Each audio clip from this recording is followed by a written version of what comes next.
Well, there are going to be some changes today on the Jay Thomas Show here at Howard 101. A lot of changes go on around here, and you do it. No one ever talks about it. Changes. Yeah, people say, how do you take change? Well, I take change like normal people. Fear, anger, what the fuck are they doing? You know, who's running? I do all of that. That's true. And then when they tell me about the changes, I go, well, you guys, you know, you've always done right by me. Thanks. Let's just keep doing it. You know, get that, you know, Putin butt plug and shove it a little bit deeper in my ass. And maybe wiggle the head around a little bit. Yeah, exactly. I also have a Duck Dynasty butt plug if you're interested. Yeah. So the that's only for straight people, though. That butt plug. One of the changes is because of everything that's happening in America today. The divisiveness, the gap, the gender gap, the economic gap. I can't do much about the economic gap or the gap that many women seem to have. Gap's what it's all about, brother. It is, and some people call it more than a gap, a gash. Yeah, and so what we've decided to do is we're going to start having more female guests, and Christina has done something that has never been done in the entire time I've been in radio, the 30-something years I've been doing it. She did something that was so shocking to me today. We have a woman comic coming on, Sarah Colonna, and she's written a book. And I've probably had 1,000 people who have written books come on this show. I have never read one of them. Not even the back. Not even the back. None of of it. None of it. Christina actually read. Well, I started it. Well, it's fine. That's unbelievable. We had the guy on from Freakonomics years ago. It sold 4 million copies. I never even opened it to look at a fact. Oh, just the title bores me. Well, no, it's unbelievable. One of the things was abortion stops gang violence. You got to read the book to find out what that's about. I just saw the headline. Might as well be a riddle. We had the guy on from Blink. You know what Blink was? I know Blink 182. I'm not familiar with Blink minus Blink was about I think it was the one that's about you're supposed to go with your first feelings about things or something. Like huge bestseller. Yeah. We had a guy on last week who's written a book, the first ever, about Rust. And that was a 47-minute interview, by the way. A what? I found a 47-minute interview. I found him fucking fascinating. How's that sound? Rust? Corrosion and rust. I've forgotten a lot of the things he said that were so fascinating. But Steve Gonzalez, you listened in on that interview. What did he say about rust? Yes, Steve. What did he say? Go ahead, Gomez. He said the rust what did he say about the rust on your barbecue pit as people are starting to barbecue now that it's getting warmer? And people were concerned about if the rust would affect, get into your meals and if you ingest it, if it would be a problem. I asked that. What did he say? He said it wouldn't be a problem. It's minor. As long as you're cleaning your barbecue, you're fine. Adds flavor, too. Yeah. All of it. And so today, Christina's going to ask Sarah Colonna, who's a very funny comedian. I used to say comedian, but you don't do that anymore. No. And why everybody wants to be like us, I don't know. I really don't. I mean, first of all, trying to figure out how to fold your penis in the right way in the first few moments of the day, very difficult. But if that's what we have to fold our penises in the morning, and you have to figure out where it's going to go. How do you figure that out? Is it just when you wake up, it's just a feeling that you have, or does it have a mind of its own? I actually did a television. I did a monologue on television on CBS about buying a new suit and having to decide which way I hang. Buying the suit and walking down the street, and in 20 seconds realizing that I'd chosen the wrong side. Yeah. And I think if you go to Love and War, the pilot, or J. Thomas, Love and War, or maybe jthomas.com, you see that monologue that I give after I bought my. It's like the saying, starting off on the wrong foot. Mm-hmm. Except it's in the wrong direction. Hanging off on the wrong side. Yeah. There you go. Somebody would figure that out for you. Same thing like for women, because one breast is always larger than the other, but bras are not made that way. Yes. Typically, yeah. Except Christina. Both No, that's large. not true. Yeah, it's the same thing. I feel like they should find a place for your penis. Like they should. That's what you guys are for. I like when men. I mean, I wonder if women do this. Penis in our place. Okay? Men have to pretend. Men have to pretend that when a woman is doing something to them that they don't know very well, that they like it. And because you don't want, you're glad you're having sex. You don't want to offend. I remember a woman who wanted to lick my nipples, and I guess it was from her old boyfriend, right? With where do you learn everything? Like, I love when you've been on vacation for a few weeks and you come home and your wife all of a sudden, wants this special lube used on her, and a small appliance put in her ass or something. Or you hear the phrase, that's the nicest uncircumcised penis I've ever seen. You'll never hear me say that. About the only. In a million years. You go, where'd you learn that? And she goes, why do you say that? I just thought of it. Oh, fuck, okay. They're fucking somebody. I don't care. Very detailed for a thought that just jumped into your head. So Christina, that is weird, but has anybody, Steve Gonzalez, you ever had anybody suck your nipples? Yep. Suck your nip? You have. Did you like it? Yeah. Oh, you did? Like everything, suck everything. Really? Yep. See, that was probably probably with the last boyfriend. Yeah, no, all of that. Actually, no. Yeah. I mean, if she wants to go for it, go for it. I'm not going to ask you to suck my toes. I'm very well. Women like all that. So. They like you to touch all these secret little spots, and I don't think men are like that. I don't care if you rub my taint or I don't know what it is in the back of your. You remember? I don't need all of it. You remember that scene? She was like, stay out of my team. Well, I need a pound and a ground. I'll do it all for you because it really takes a lot of time up. And then how many men, when you start having sex, you notice the time? By the way, you're such a radio guy. It's all about eating up time till the break. Yeah. Yeah, I'll eat some I'm going to hit the post, and then we're taking a break. Right. All kidding aside, Shirley, even married, do you ever look at the time when you start having sex and then check it? It's like almost natural. Yeah, and then see. I'll turn around. I'll look at the cable box. I'll see what time it is, and then when I'm done, I look, and then the tears start because but it's true. 3 minutes. Or you go, God damn, I went 40 minutes, But yeah, because literally you can just go 10 minutes, fast. Christina, you've never glanced at the time with someone you like, not someone you're bored with. Sure. You have glanced. You've looked. Mm-hmm. Did you ever say that we did it too quickly? Oh, yeah. Okay. Not in my current situation, but in the past, absolutely. When I was married, You this say is it out the loud gap to yourself. huh? This You is say the it out gap loud? I'm trying to close. This is the gap I'm trying to close right here. See? We're finding things out. Then later on, we'll be followed by Riley Martin. I certainly know who Howard Stern is, and I know how famous he is and everything else. But I never have listened to the show ever. Why would I listen to it? Well, what would listen. I do? If Rust, I can't steal from it because it's too current. Yeah, but if Rust is interesting to you, Riley's going to be the most fascinating thing you've ever heard. I may have talked to him once, but I don't know anything about him, and he thinks he's from another planet and all, and he's going to follow the show, and they want me to talk to him as he's about to start his show. Yeah. And little crossover action. They've also said that they want everyone else in the room, and I have this in a memo, a big, huge memo, to just shut up. Yeah, we got that memo. While I'm talking to this Riley Martin guy. But I don't know anything about him. I don't know anything about him. Well, so I'm just going to question him, and how long could that drag out? A couple days. You could? Depending on Riley's situation.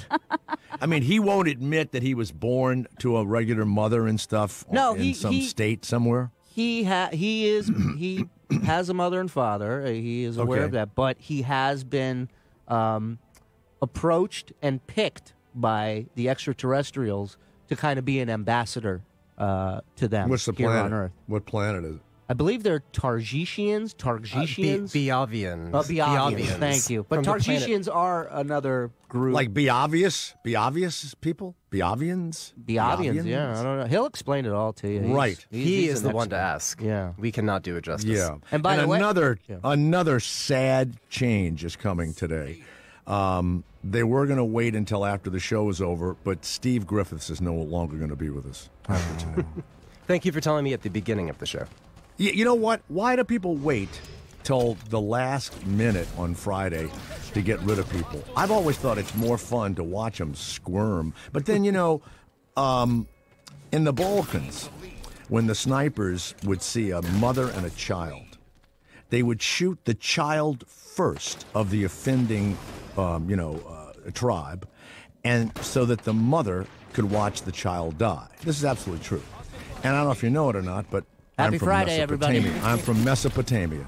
Yes, so we'll do that later. By the way, I have a friend here. By the way, Steve, I think I'm kidding, but who knows? Yes, go ahead. I stopped breathing for a minute. I was like, what is going on? You know, it's funny. I don't fucking know. I have no idea. I have no idea. Christina looks at me and mouths, "Is it true?" I go, "I don't know." What an idiot. I sent Christina a message today that said, well, yes, Christina, please, and I don't send long messages. Please, let's let you do the interview since you've read the book with this woman, Sarah. And I said, because this is this is one of the new ways that I'm adding to diversity of the show and reducing the gender gap so that we can get women more involved. And then I had asterisk, asterisk, asterisk. Be sure to send this email out to anyone who may be able to hurt us in the future. Just send it out to everyone. So it's okay because I want to have a lot of positive emails. They always bring up the bad ones, you know. Yeah. So, good. Yes. No, I was going to say, we have a guest here, a very funny comic by the name of Big D Potato, who is... well, I'll be the judge of that after I talk to you. Well, let me just say, before you shit on him, he's a huge fan How of about yours. this one? Hey, we're going to have a great show today. How the fuck do we know? We don't know. We don't. We just throw it at the wall, see what's good. But Vic's you know what I'd like like to actually spaghetti. happen? I'd like to have you bring a guest in. Yeah. And then we go to break. And when we come back to break, just like that airliner, all I hear is the guest breathing and the show crashes. That's what I'd like one time. I'll be, Shirley, Christina, Steve. And I just hear. We just hear Jay banging on a door. And then you hear yodeling and you know you're in the Alps and bam, it's over. What a fucking story that is. Unbelievable. 27 years old. Apparently, now, He of spent course. time in a psych ward, they said. Oh, yeah, but you're exactly right. For depression. Here's the deal. Yeah, here's the deal. The guy in New Orleans that pulled out the machete and cut 3 people, and then a woman, TSA or a cop or whatever, blew him away. They all said, oh, they went to his neighborhood. Oh, man, he's a good guy, man. I saw him. And guess what? Nuts, fucking completely fucking crazy. So there's this initial, they're okay. And then, little by little, you find out that they're nuts. So they think he committed suicide. But the other thing is, when you have that altitude asphyxiation, it's like if there had been a crack or something in the cockpit, that also, he could not have moved and he would not have been able to open the door. Yeah, but he wouldn't, he wouldn't be able to set the autopilot to go down to 100 feet either. Oh, is that what he did? He They said that the autopilot was set from 36,000 feet to 100 feet, which is why it'll go, the lowest it'll go, which is why they had an 8-minute descent into these mountains. So these people are sitting there looking out the window. They're seeing mountains coming closer and closer. It's not like it was a nosedive. It was a slow descent into a mountain. It was unbelievable. Well, the sad thing and the most horrifying thing is the captain lightly taps on the door. And as you all know, you can see right down, the aisle there. And then he starts beating on the door and cursing at the guy to open, in German or whatever, open the fucking door. And they all try and beat the door open, and they get the cart and shit. That'll get released, by the way. That audio. It's going to be horrifying. Talk about the one shitty time it sucks to be in first class, right? You're front row seat to that thing going on. Well, now they're going, what do we do now? If you give the pilot a key to get back in the room, then the terrorist will know that he has a key. Not if we tuck it under the wheel well, like a car.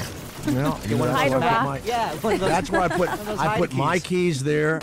They've never been stolen, but they've fallen off twice. Ah, yeah, that's true. And you're feeling around the gravel. There was a special lock that he used that you have to know about in order for it to actually lock. So, wow. Yeah, but is there a key for that lock? No, it's electronic. Yeah, it's like a password, I think. Yeah. Wow.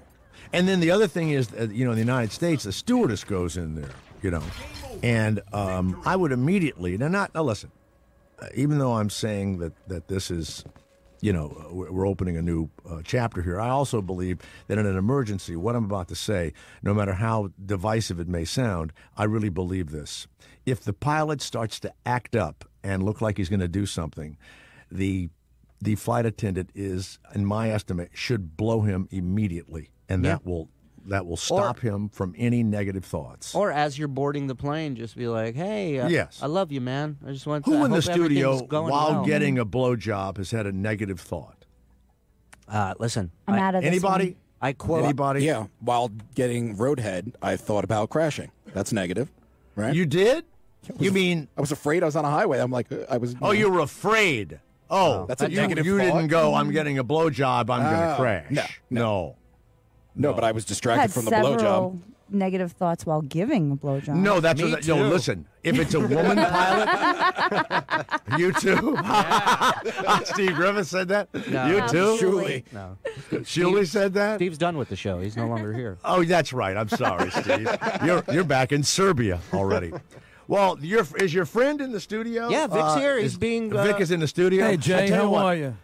Vic, I really do know who you are, and welcome, and it's fun to have you in. Do you have a book that you've written? Do you have No, some sort but of I book? like when I take a shit. I like to read the back of a shampoo bottle. Does it ever get old after a while? Any comments? Yeah, put a fucking story in the back label.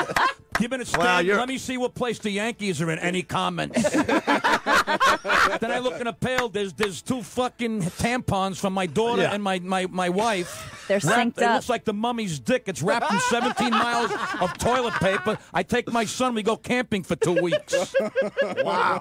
Jay, I thought you were going to be here. I feel like I'm doing a show with fucking Charlie from Charlie's Angels. Where the hell are you?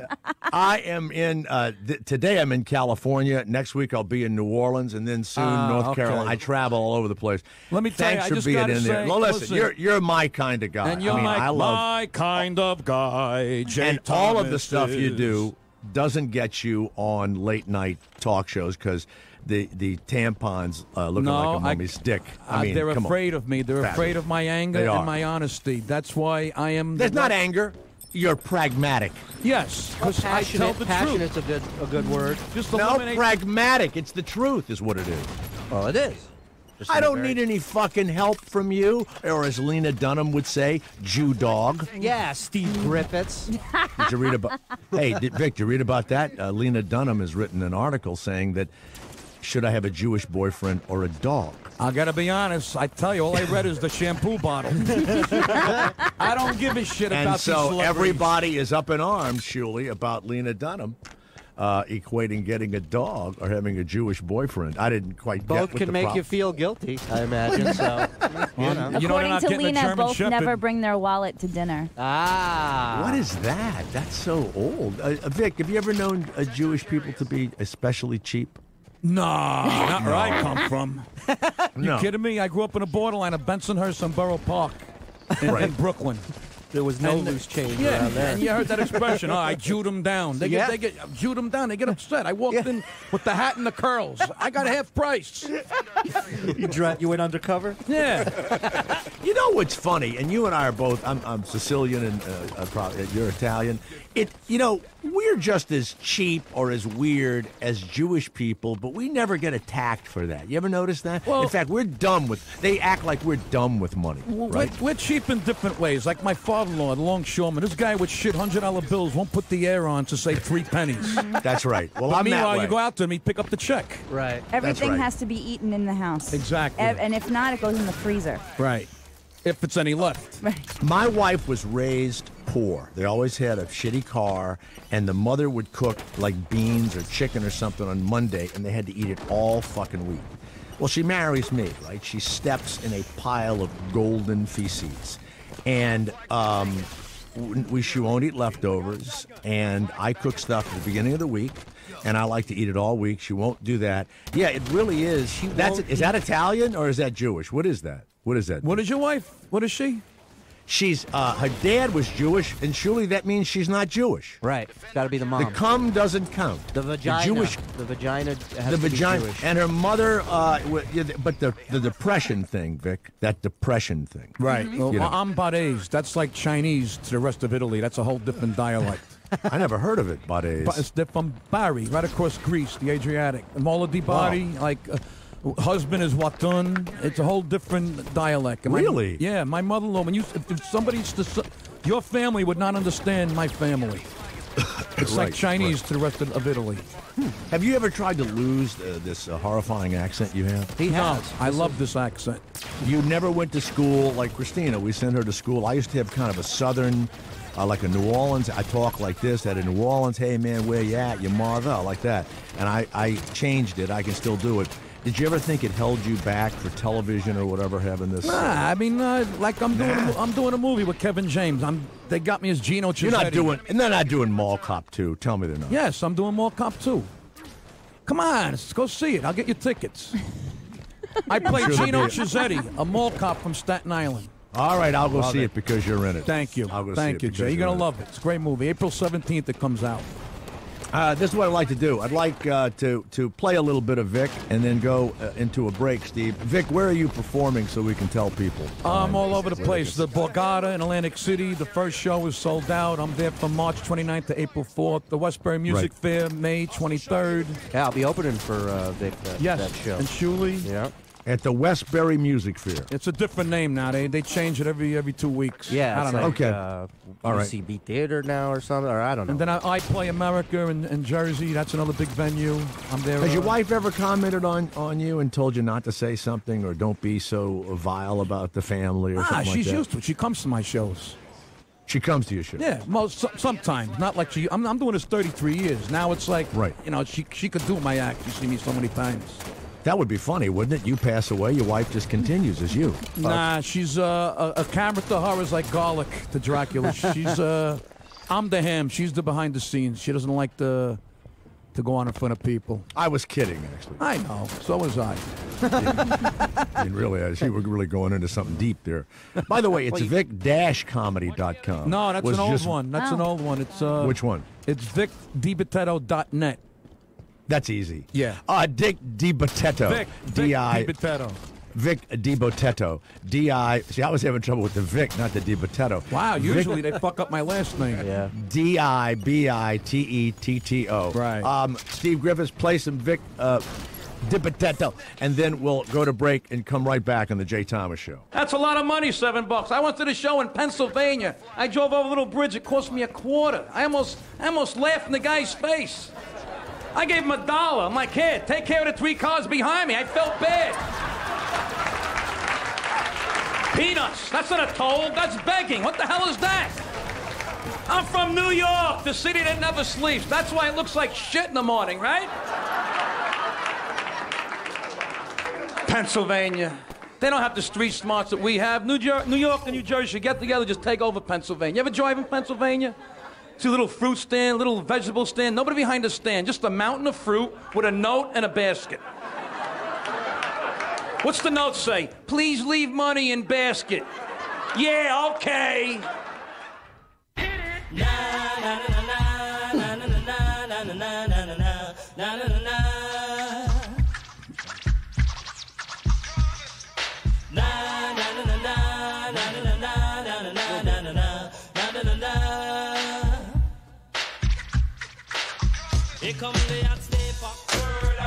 Let's go to Andy, who is in Florida. Hey, Andy, it's Jay Thomas. How you doing? Andy. Line 4. No, Andy? Let's go to... are they working, Steve Griffiths? He's there. He's there. I can hear him breathing. Andy. Oh, is he just breathing like the cockpit guy? Is that his deal? Let's go to Jake on line 1, who is in Los Angeles. Someone else is still talking to Jake. We'll tell him to put him on hold. Yeah, it's our show. I'll handle There Jake. we go. I'll There's handle. Jake. Yes, go ahead, Jake. It's Jay Thomas. Go ahead.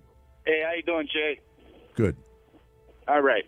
Hey, remember that movie, The World According to Garp? Is this Vic calling from the hall? I just went in the hall. hey, Jay, I'll tell you. He didn't have enough time, so he wanted to get on the air by calling. Sure. Maybe Jake. you're right. I should change my accent. Don't bullshit me. You just put the fucking phone down for a second. Okay, Jake of L.A., go ahead. remember that movie, The World According to Garp, with your best buddy there, Robin Williams? And yes. he had his two boys in the car. They rolled down the hill, and his wife was giving head to that guy in the car. Got rear-ended and chopped his dick off. That's supposed to be, it was, of course, urban legend. That's supposed to have truth to it, though. Maybe not bit it off completely. I believe the first story I heard was it was a big rear-end crash on a freeway, and the people were dead in the car. And the woman's mouth, when they crashed, it was pretty horrifying, and she chomped down. And, I believe that comes from a true story. What about, you remember, who's it, Teddy Pendergrass, right? Didn't he? He was a transsexual. But he got paralyzed in an accident. Teddy Pendergrass. Yeah, when the transsexual was going down on him, apparently. I think, that's true, but then many people say that when he whipped his dick out, it shocked Teddy, and he crashed. Well, I would crash, too, in all fairness. Hugh Grant went with a transsexual and thought it was a woman. You know what? He picked her up behind a grocery store on Hollywood Boulevard. Wouldn't you think if you're a big star, you could, I don't know what, say to the doorman, or you could, Vic, where would you find a hooker? Didn't Eddie Murphy do that? Didn't Eddie Murphy do that on the West Side Highway a few years ago? Yeah. You know what? First thing I'd check is the Adam's apple. Yeah. They shave go right for the. Then if that doesn't work, you just reach between the person's legs and you can figure out for sure, right? Oh, sure. I'm going to have a man in the car with me dressed as a woman and just reach between his legs. That sounds so fucking dangerous to me. How are you going to fucking know? I don't. You know what? First of all, if I'm not rich, I'm going to have a thing where I get people to take care of me. I'm going to have a thing. You know what I mean by a thing. And that's the problem with a lot of rich people, is that they're so fucking bored. They're so bored. They're looking for something new. And I guess picking up trannies on Sunset Boulevard or Hollywood, is exciting. Enough excitement for them. So basically, Jake, I'm with you. Fuck the rich. Thanks, man. Thank you, Jake. Fuck them. Fuck them. Give me a bottle of Jergens and I'm happy. I'm on Team Read Vic. the back of it. Yeah. Let's go to Mark of Connecticut. Yes, Mark, it's Jay Thomas. Go ahead. Hey, Jay, great show. One comment I wanted to make, I had gotten head from my girlfriend. Did we start this conversation? I just made a comment driving. and it just opens it up. Okay, she was driving and she gave you head. You fucked her sitting on the steering wheel? How did that work? I steered while she had her foot on the gas, and I was steering. It wasn't the safest thing we've ever done, but it was pretty wild. First of all, in that position, it doesn't even sound interesting in that position You had to get all like pretzeled up to get. I like that it's about what sounds interesting to you. No, it's like when you're getting a blowjob, or when a woman's since we're doing the diversity thing, when a woman is being oralized, it should be relaxing. It should be relaxing. A pillow under your buttocks or something, and just relax. But to be all pretzeled and she's driving and then you steered, I didn't even know how you did it. Sometimes I'm steering from the passenger side, and she's bent over with her head on my lap while I'm sitting on the passenger side. Was it automatic or stick shift? She was giving you a blowjob while she was in the driver's seat. Side. Right. That's just. She was bent over. I'm calling bullshit that Mark in Connecticut wanted to get on the radio. Why would you? What? Why didn't you pull over? Middle console. Anybody's ever done that, but I swear it was true. It only happened once. I wouldn't probably. Swear on your mother's life that your girlfriend blew you from the driver's seat. We have your daughters in the studio right now. Daddy, swear, Daddy, swear, Daddy. Did you have a head-on collision? Yeah. Head-on, there you go. Because she's a lot of fun. Oh, you're still with the woman that twisted her body. Who's going to give that up? Yeah. How long have you? Well, I'll tell you. Here's the truth. And everybody who's married or has a long 10 years. When's the last time she twisted from the driver? That's true. And twisted her head down and blew you. When's the last time? Get you one better. When's the last time she drove and you were in the passenger seat? Thank you. My wife. It's against Hold my on. wife's Let me hear the religion. answer. Mark, when's the last time she twisted and blew you? We haven't done that. Thank you very much. Good seeing you. Get rid of him. Get rid of him. By the way, how she got him to marry him, and then goodbye. When she did it was in a '76 Pinto. Your wife, right? That's the last time she did it. Won't drive. Yeah. No. Where's my wife going to drive to? Yeah. Nowhere. Hey, Vic. Yes. Chelsea Handler said that Bill Cosby tried to do something to me. To Chelsea Handler? Yes. She says that she was in Atlantic City. This is unbelievable. And that she gets a note from Bill Cosby at 3 in the afternoon. And Bill Cosby said he thought she was fantastic and wanted to meet her and come on up to his hotel suite to say hi because he thinks she's so fabulous. That's 3 in the afternoon. And she has a show that night, and so does he. So she says, I thought this is really weird. I don't want to go alone. So she brought 3 guys with her. And they were filming or something. She said, had I not had the 3 guys, I think I would have been Cosby'd. Come on. I don't know. Maybe he wanted to give us some pudding. No, maybe 3 in the afternoon. He wasn't going to knock her out. Some black pudding all over her face. He wasn't going to knock her out at 3 in the afternoon. Maybe she was the one female that he really thought was truly talented and didn't want to rape her. Now she'll never know. But it's 3 in the afternoon. He's not. He likes to knock him out at night. But it goes into cappuccinos, allegedly. so it's not even like an alcoholic beverage. So it could happen. He would put a pill or something in it. You don't want a cappuccino at 3 in the afternoon. But this is becoming. If you have a show that night, you might want one. This story is becoming a lot like kind of like a 9/11 thing, where everyone gives you their brush with this story, like you know what I mean? Like, I almost got on a flight that day, and now we have so many accusers that now we're even taking stories from people that he didn't do anything to. I know. Came close. I was crossing the street once. He was in his car. That could have been me. I could have been in that car getting raped. I went backstage and said hi to him, and I thought he acted kind of funny and wanted me to take a pill. You should get on CNN, man. At least he didn't pick up a transvestite. Yeah, which, by the way, Teddy Pendergrass was paralyzed with fear first before he was paralyzed from the neck down. That'll do it. It's like Casper the Friendly Ghost. It's a dick!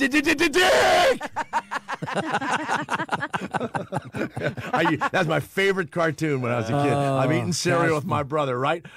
And all of a sudden, the guy goes, "You're going to do what I say, little girl, or it's a ghost!" You know? And Casper was so fucking gay. Casper go, "Hey, what's the matter? Come back! It's me, I'm Casper the Friendly Ghost." The friendliest ghost you know. Was he not a pedophile on some level to you, Casper? It was, I loved it. And none of the kids were afraid he came out of the wall. It's true. There was the final episode of Casper where the little girl asked Casper how he died. Oh, my uncle strangled me to death. Oh, Jesus. Yeah, did you see that one? No, I didn't. Yeah, it was bad. Let's go to Matt. I just remember my uncle walking me into the woods. Yeah. My uncle strangled me and left me in a shallow grave. Oh, that's cool. Is that why? I don't know who that is. Right into a Mr. Microphone commercial coming out. Hey, Vic, I don't know if you're religious, but you're going to fucking hell after this show. Nah, I don't go to church no more. Those days are over. Yeah, you should really see all of Vic's act before you. Well, you know what? Just because you don't go to church doesn't mean there's not a God to condemn you, Vic. No, there is a God, but why are there 3 gods? Shouldn't there be one God? Why is there Jesus and Allah? And it should be one God. Allah is God.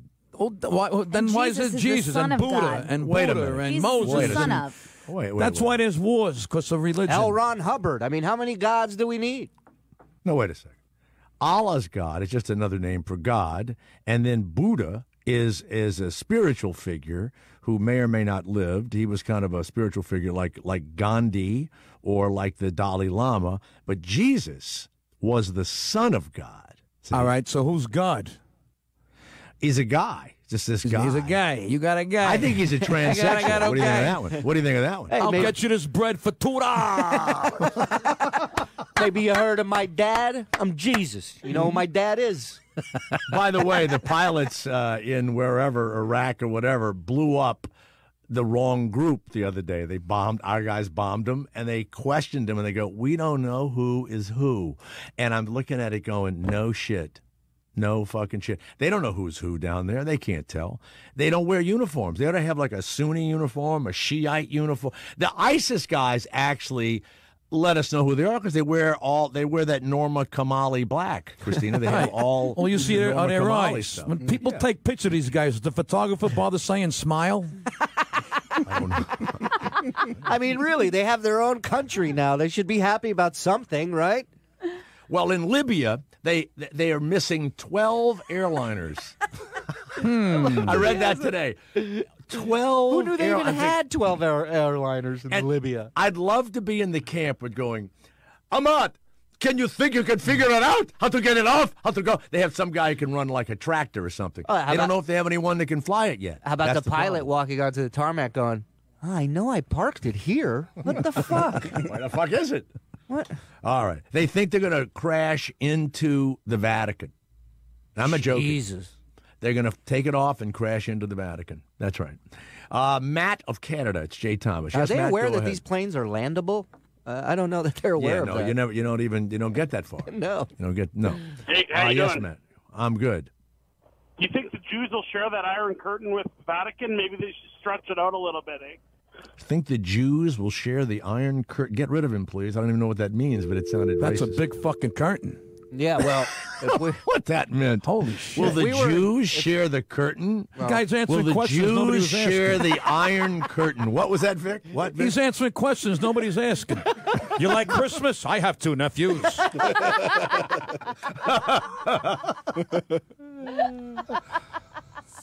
if we were in Canada, we would have got that.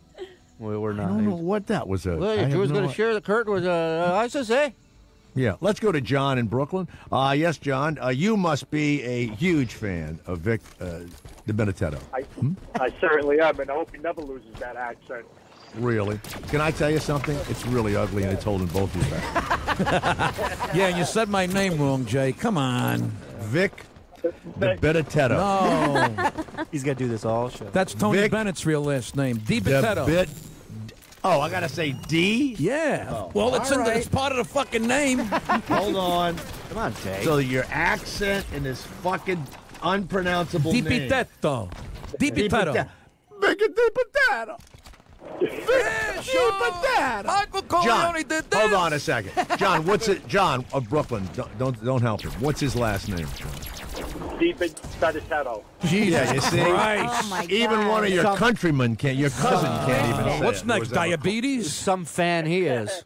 You know what? That would be an easier name. It if would. your last name was Diabetes. Give it up for Vic Diabetes! Yes, John. What can we do for you? I was wondering whereabouts, because Vic was saying he's on the border of Bone Park and Bensonhurst. That's where I'm from. 65th Really? Street and 19th. Across the street from Vinny. All I know is you two talking. Somebody owes somebody money at the end of this It's conversation. going to make my Right. accent come back, and then Jay's going to tell me how stupid Hey, I let am. me ask you a question. I was raised with Italian and Sicilians in Louisiana. We had one mob family. Louis Prima. He's the best Sicilian New Orleans guy. Right, and but we only had one. We had the Marcello family, and that was it. We didn't have they didn't have bodies floating and all of that. Vic, did you know criminals when you were a kid? Yes. Did you know? You did. Yes. See, I didn't. I never. I mean, in our neighborhood, maybe we had one guy. The who might have been. Sopranos wasn't a TV show. And where you come from, that's a documentary to me. But did they steal from people in the neighborhood and stuff like that? I owned a private sanitation garbage company, me and my brother, and we sold You did? it. Yes, you were we a garbage man? I used to be. We sold it in 1995 when Giuliani cleaned up all the shit. Right. And my brother and me, we got the Gotti walk. We were told we had to sell the business. Wow. Really? And I went through that whole shit. I moved to By Florida. Giuliani? No, he by- cleaned up all the wise guys. Right. But one of the wise guys told us, we're going to buy your business, which And I'm that's glad that. and that's that. Right. There was nothing we could do. Right. We tried. So I moved to Florida, got my dream house. I was down there 4 years, and I was miserable. Right. And then you became a comedian after. Did you come home at night and you smelled like a garbage? I drove my garbage truck to Dangerfields. In the middle of my route, I parked the truck on First Avenue, did my set on Dangerfields, went back in the truck, honked the horn. Stop it. No, it's honked true. the horn. I'm pulling. The audience is waving at me as I'm honking the horn. There's people that are in comedy that remember Vic parking his garbage truck. I'm doing this 33. I started at Pips Comedy Club. Andrew Dice Clay was the MC when I first hit the stage. I had to follow Richard Jenny. With the garbage truck. That's unfucking And now unbelievable. Pips was a place that people always talked about that had a lot of connected guys That's in where there, the mobsters too. met the lobsters. Right. And I remember. Have you done a comedy special like a Showtime or Stars or any of that stuff? No, I'm hoping somebody would right have the around the fucking corner, brains buddy. to realize. Well, you know what? It's the one-man show, and I tell you what the hook is. The set has the big fucking garbage truck behind you. I'm not kidding you. Or a bus, they a like school bus. They like those one-person shows. I almost like him and walking. that's a hell of a hook. That's a hell of a fucking How about hook. him walking along the stage and dumping trash as he's doing his bits? Of course. Huh? How great would that All be? of it. And then from You know that, what, I drove Shuli? a school bus after that. Well, I don't do the school bus. Just stick with the garbage truck, right? All right. John of Brooklyn, what do you do for a living? I'm a garbage man, 813. Get There you go. There you go. Wow. You know what? For those of you listening, there is a God. How the fuck did I? He could have been an orthopedic surgeon for all I knew. John, I never heard a garbage man call it garbage man. They I was always just say going to say that. sanitation. No. They say garbologist. Or waste removal engineer. Yep, I've heard Yeah, that I've heard one. that. That's what Now, wait a minute. A friend of mine was not kidding. Well-educated guy, PhD and kind of thing. And one day we go to his house, and I'm walking out, and I say, by the way, what did your dad do for a living? And straight as an arrow, he says, my father was a waste control engineer. Yep. We get back in the car, we go home, and I get out of the car, and I think, what?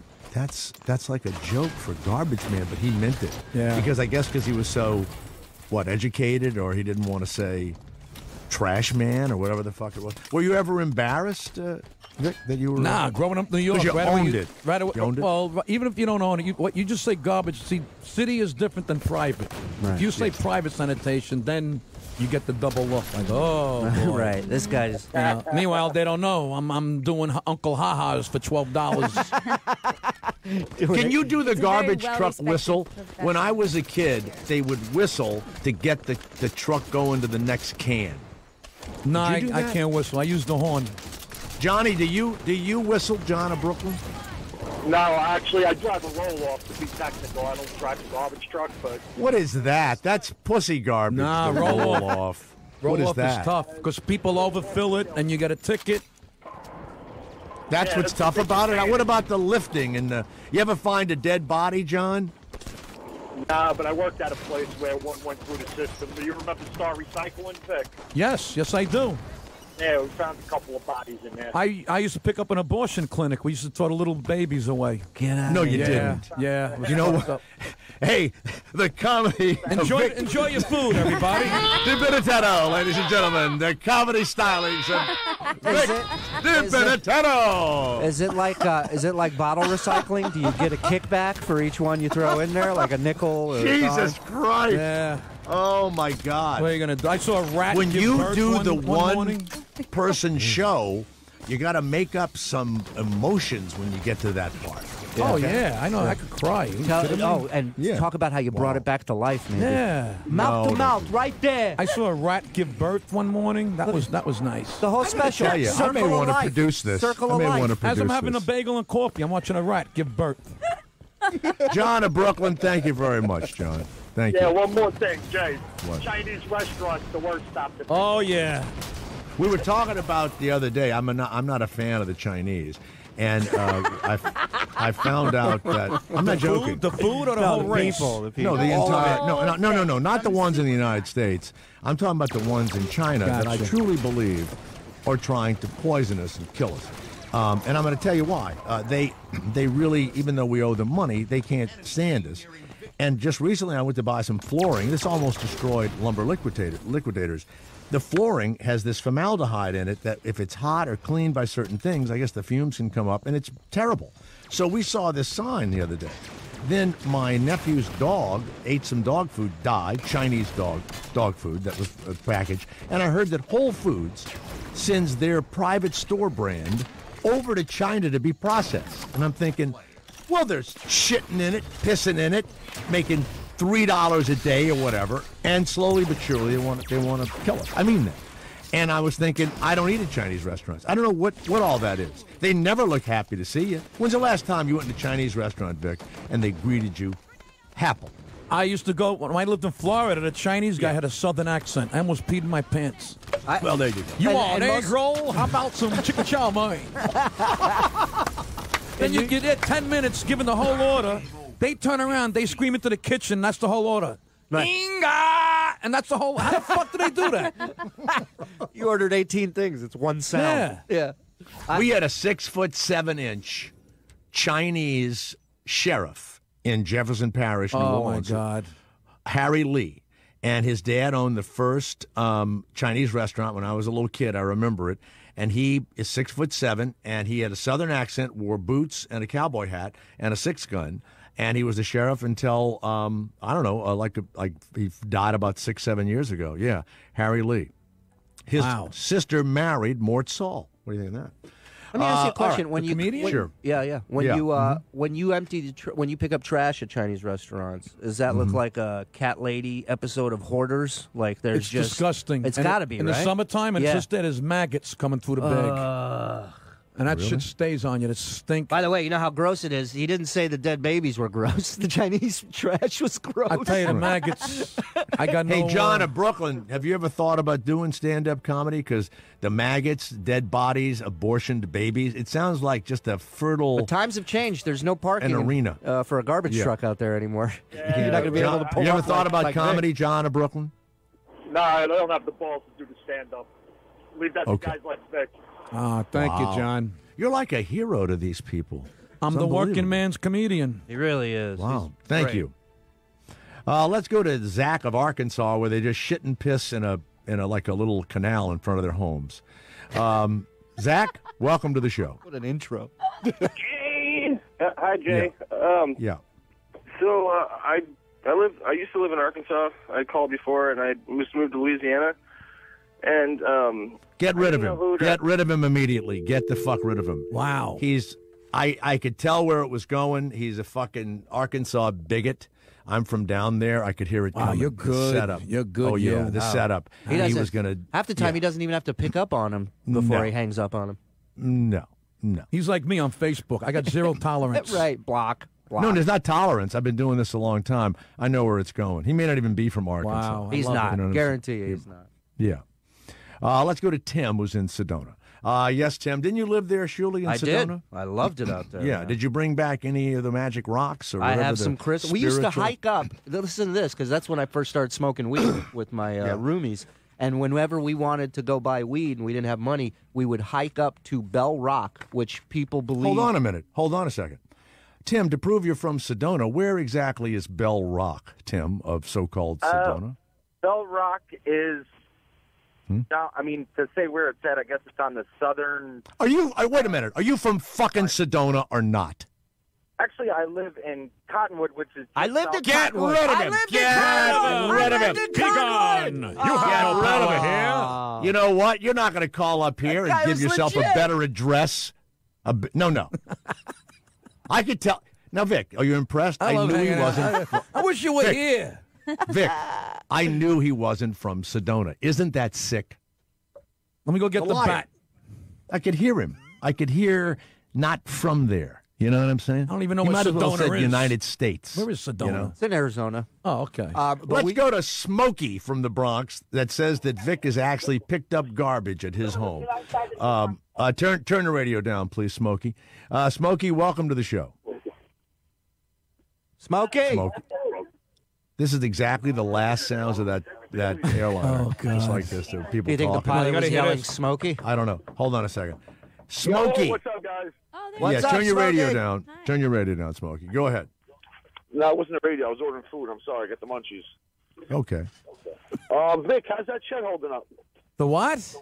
The shed. The shed. Thank you. We're going to make another episode in a couple of weeks. What is he What is talking that? about now? It's one of these things I do on YouTube. I have a series of my shed in my backyard. I made like a little web series. You're in the shed. Yes, I'm with my shed. And Smokey, you live in the shed, and Smokey, you watch the show on YouTube. And while I smoke my weed, watch it, yeah. And laugh. Wow. Yeah, Big and Chewy are my idols. I'm familiar with Smokey's work. He's a good man. We'll be doing another one in a week or two. And people go on YouTube and they go to Vic's Shed. Jay, I got 33 million views total with all my vignettes.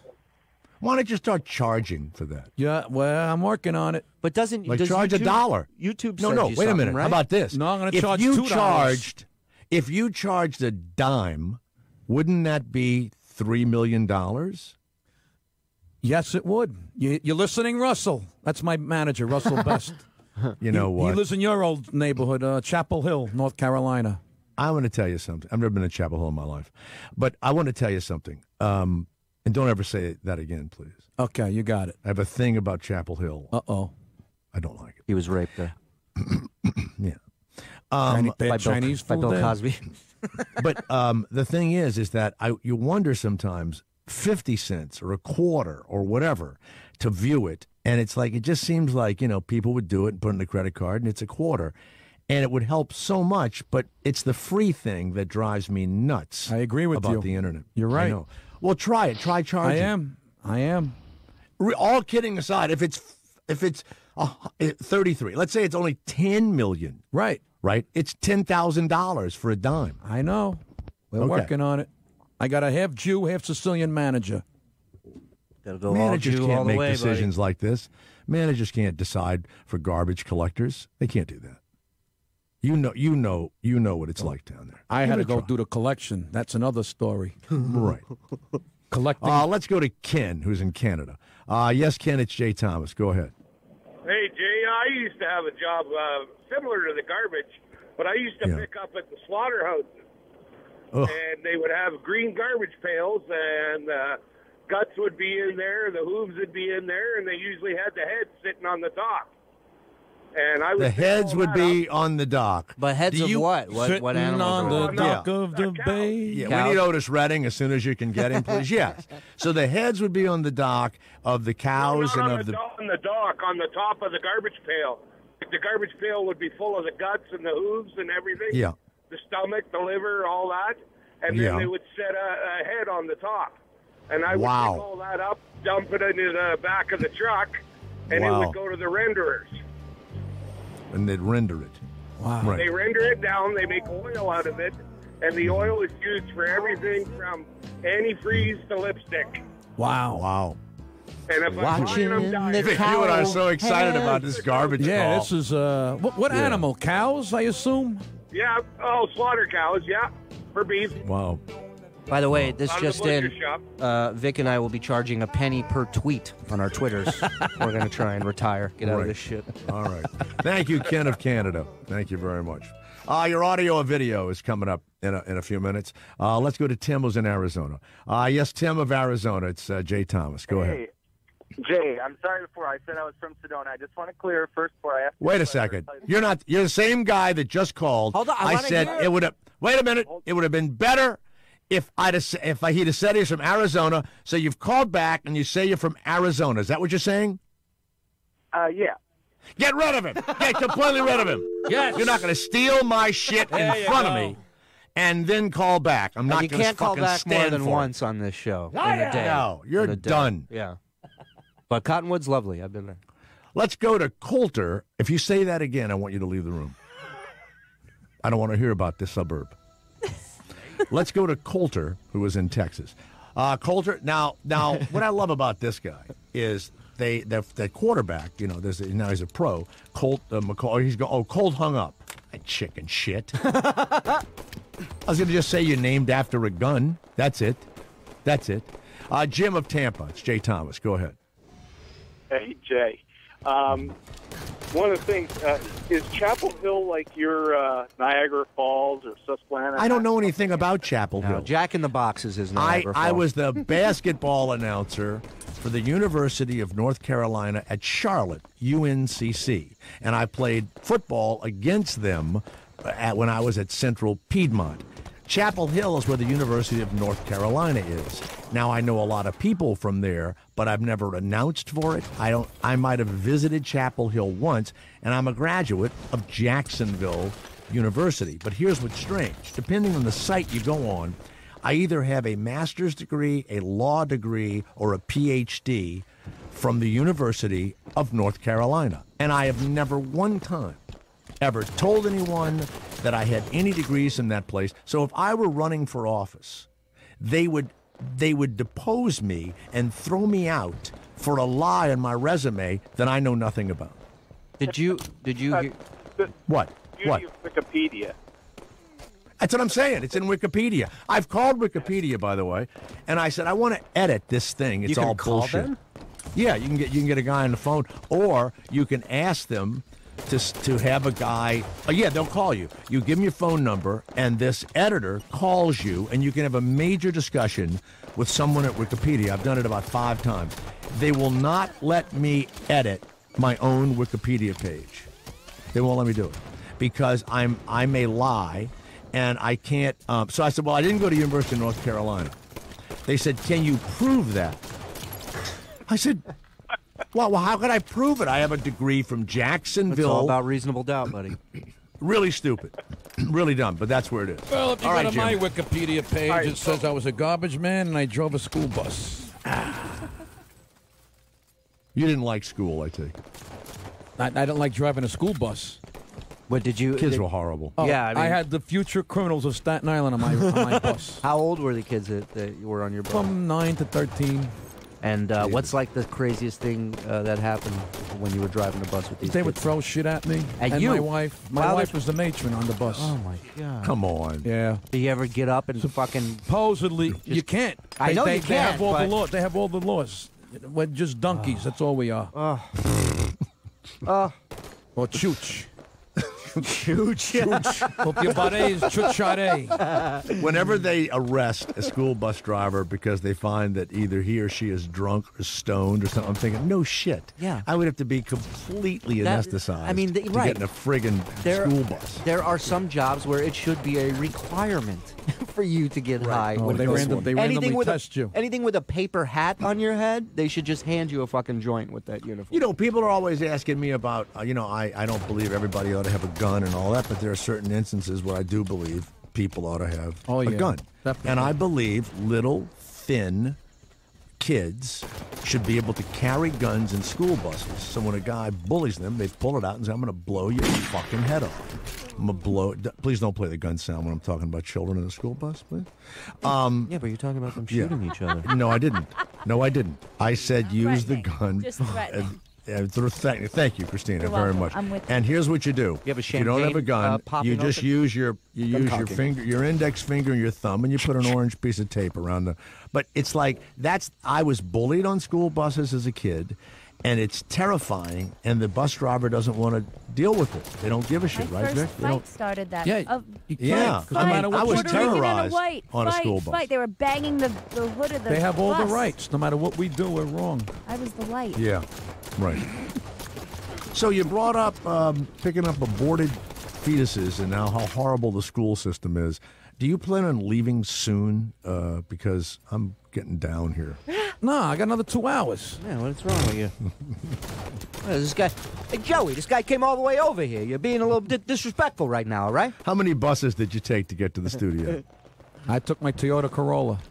Oh, wow. I love that car. Jason in Minnesota, go ahead. I'm about to put him down. Shit, he picked my favorite car. Yeah. Jason in Minnesota, go ahead. Yes, sir. Hey, Jay, love the show.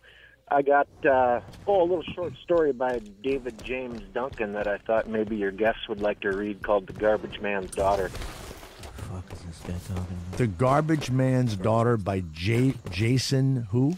This isn't a town hall meeting, so. Close. David James Duncan. It's funny as hell. Okay.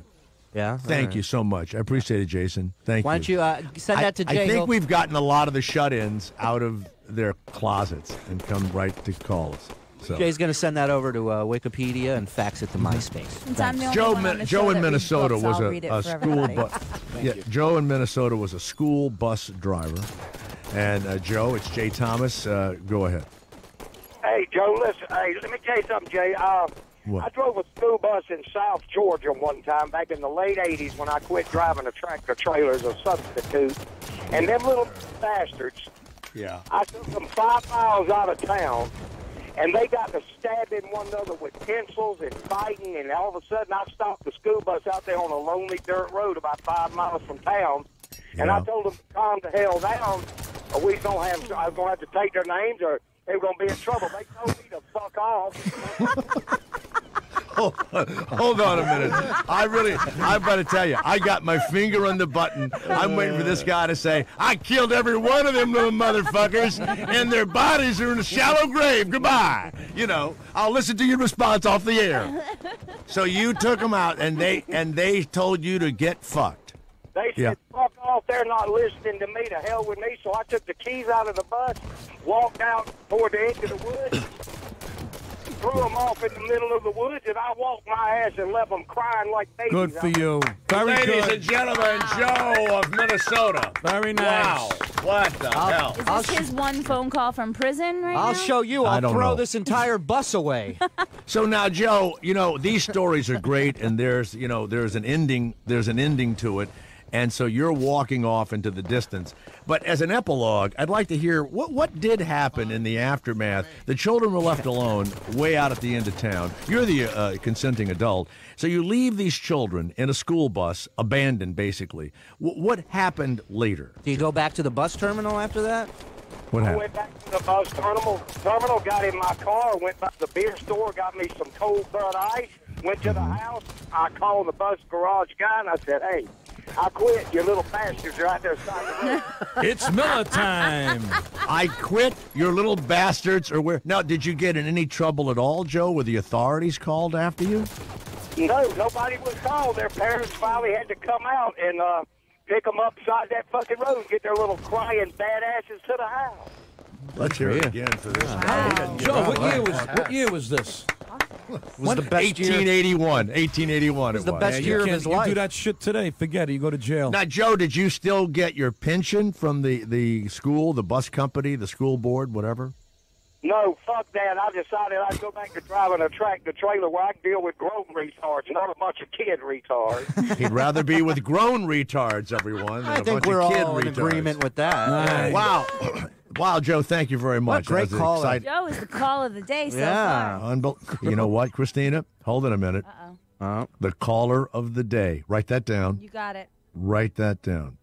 Let's go to John of Sedona. Yes, John, go ahead.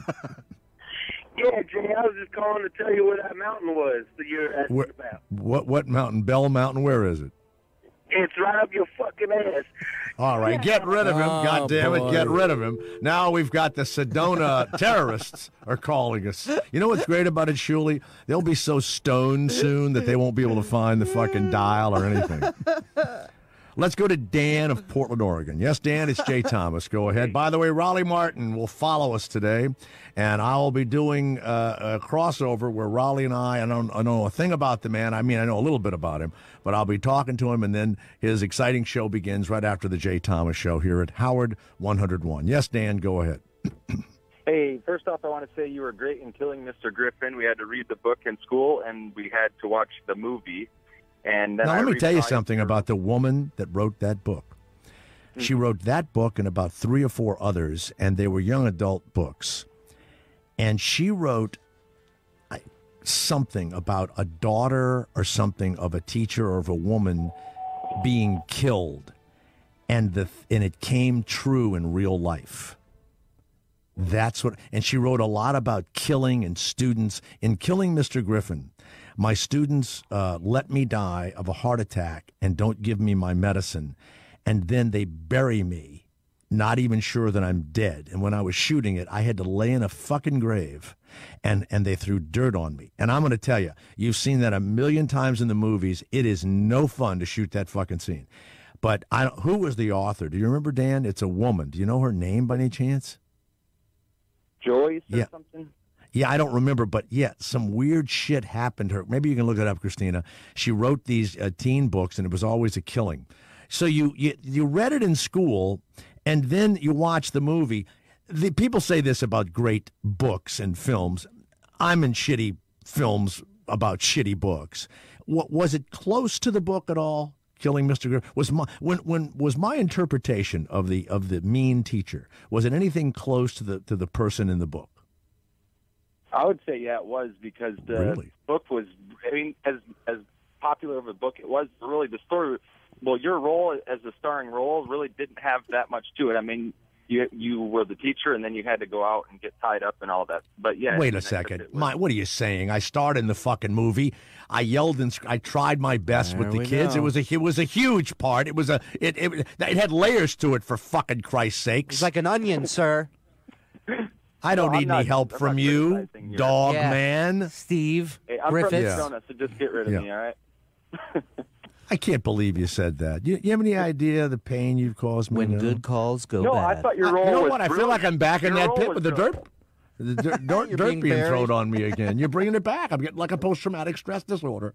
All right, your thank you, role was Dan. brilliant. Thank you very much. Let's go to John of Texas. Not a John. Yes, John. Yeah, now John's from Texas. John. What's that? Julie, every fucking Friday. What happened?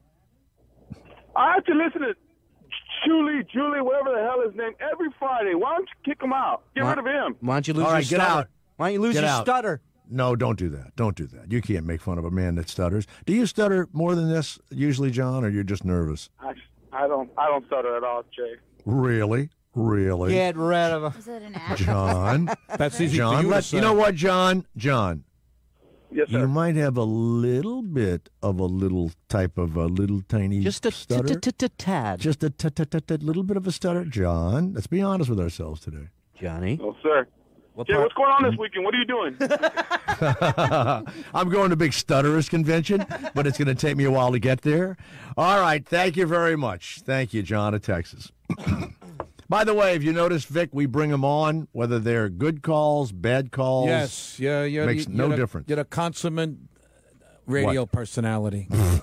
You stutter too. When you try to think of a fucking compliment for me, you know, you're the consomme. You got me. You got me. Let's go to Dan, who's in Cincinnati. Hey, Dan, it's Jay Thomas. Audio or video is coming up, and it's chock full today. And did you get the first one I want to run today, Steve Gonzalez, about the spokesman from Monsanto, the chemical company, who said that the chemical that people are accusing of killing and maiming or doing something to people was so safe, he would drink it on camera. Do you have that? Yes, he said, it's so safe, I will drink it on camera. Steve, I sent you that, and we would like to open with it. Do you have it in a few minutes? I sure do. Okay, great. Stay where you are. Let's go to Doug, who's in California. Yes, Doug, go ahead. Hey there. Hey, guys. Hey. Yeah. Julie, Hey, I've been Doug. listening to Howard for many years, and I'll tell you what, out of all the people that have worked for him, you're the only person that should have a show of their own. Get rid of him. Get rid of this guy. Get rid of him. We don't want that kind of insurgency. That's incendiary talk. We don't want it. Obviously, we the don't guy's want from it. Sedona, right? We don't want it. Mike of Delaware, it's Jay Thomas. Did you ever read in high school, was that required reading, Killing Mr. Griffin? That's a strange book. No, not at all. Kids. And they definitely wouldn't let us watch the movie. We had to read Catcher in the Rye. Yeah, we read yeah. What, the turn of the century? Great Expectations. We had to read that book. Really? You know what? I actually liked that book. Mike of Delaware, did you read Killing Mr. Griffin in school? Mike? Mike. Hello? Mike? Mike. Where do they go? Anybody? Exactly? What happens to them? Obviously not to work. Not our listeners. Let's go to Rick, who's in New Orleans. Yes, Rick, it's Jay Thomas. Yes, sir. Go ahead. Hey, what's going on, y'all? Hey, what's up, man? Hey, Shuey, was that you I was playing Call of Duty with a couple of weeks ago? Could have been. I'm pretty sure. What? Yeah, I think you was the guy I shoved a fucking grenade up your ass and said, Jay now, cocksuckers! I tell you what, it's the weekend, ain't it? It's unbelievable. Well, It's we've fucking definitely the weekend. reached All right. it. Y'all didn't actually hang up on me. No, we're still here, Rick. We're still here. Yeah, we're not going anywhere. Listen, when you say you shoved a hand grenade up Shuli's ass, I'm not upset by that at all. That's fine with me. All right. If you want to Thank stay you, on the Rick. phone. Rick the Palestinian. Thanks for giving us a call. If you're looking to stay on the phone for an extended time, shit on anyone but Jay. and he'll Steve keep you Griffiths, on. please give us Vic Di Bitetetos. Oh, you're getting there. Out. Di Biteteto. Now you're stuttering. Di Biteteto. Di Potato. Here we go. Milk. I gotta get the bread and milk. gotta get the bread and milk. Oh my God, I gotta get the bread and milk. I gotta get the bread and milk. I gotta get the bread and milk. They said snow. I gotta get the bread and milk. Oh my God. I gotta get the bread and milk. I gotta get the bread and milk.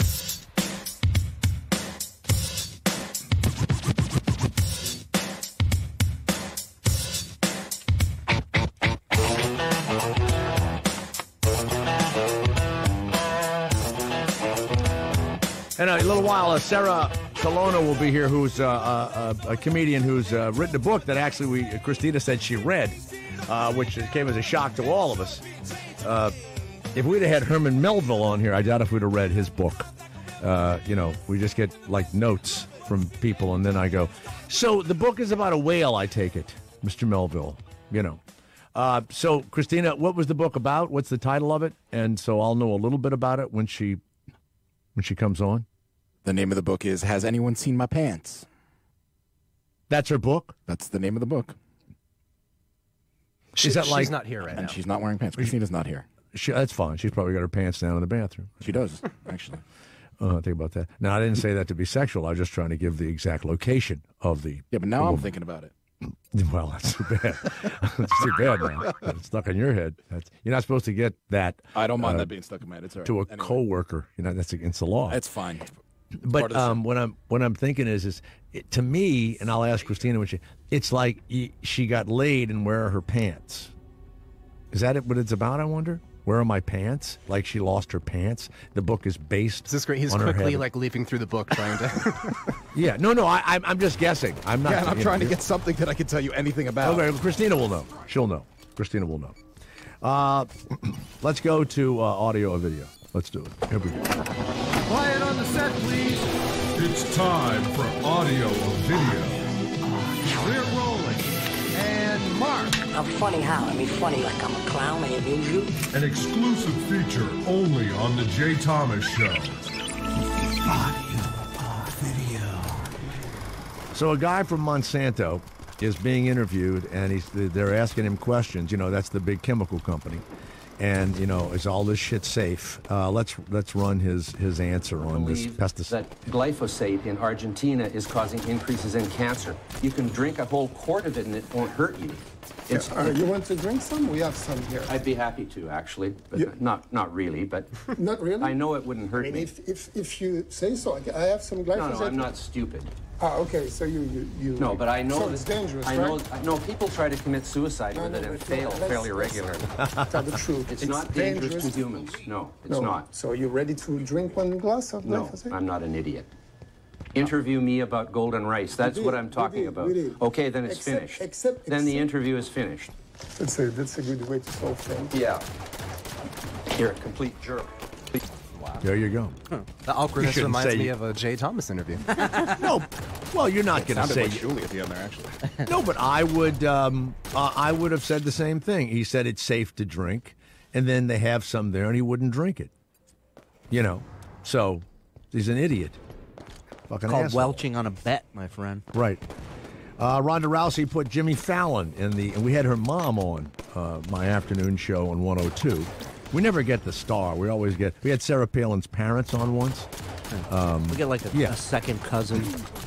We had Bill Cosby's first conquest. Don't laugh. And guess it was during a sleepover. Guess who I worked with last week? Who? Hold on a second. Frankie Valli's brother. Jimmy Valley? No, you didn't. You look more like Death Valley. Hey. Jimmy Fallon with Ronda Rousey. Go ahead. There's a thing, they also call you, and I'm going to say, I don't want to look at you when I say this, but they call you the arm collector.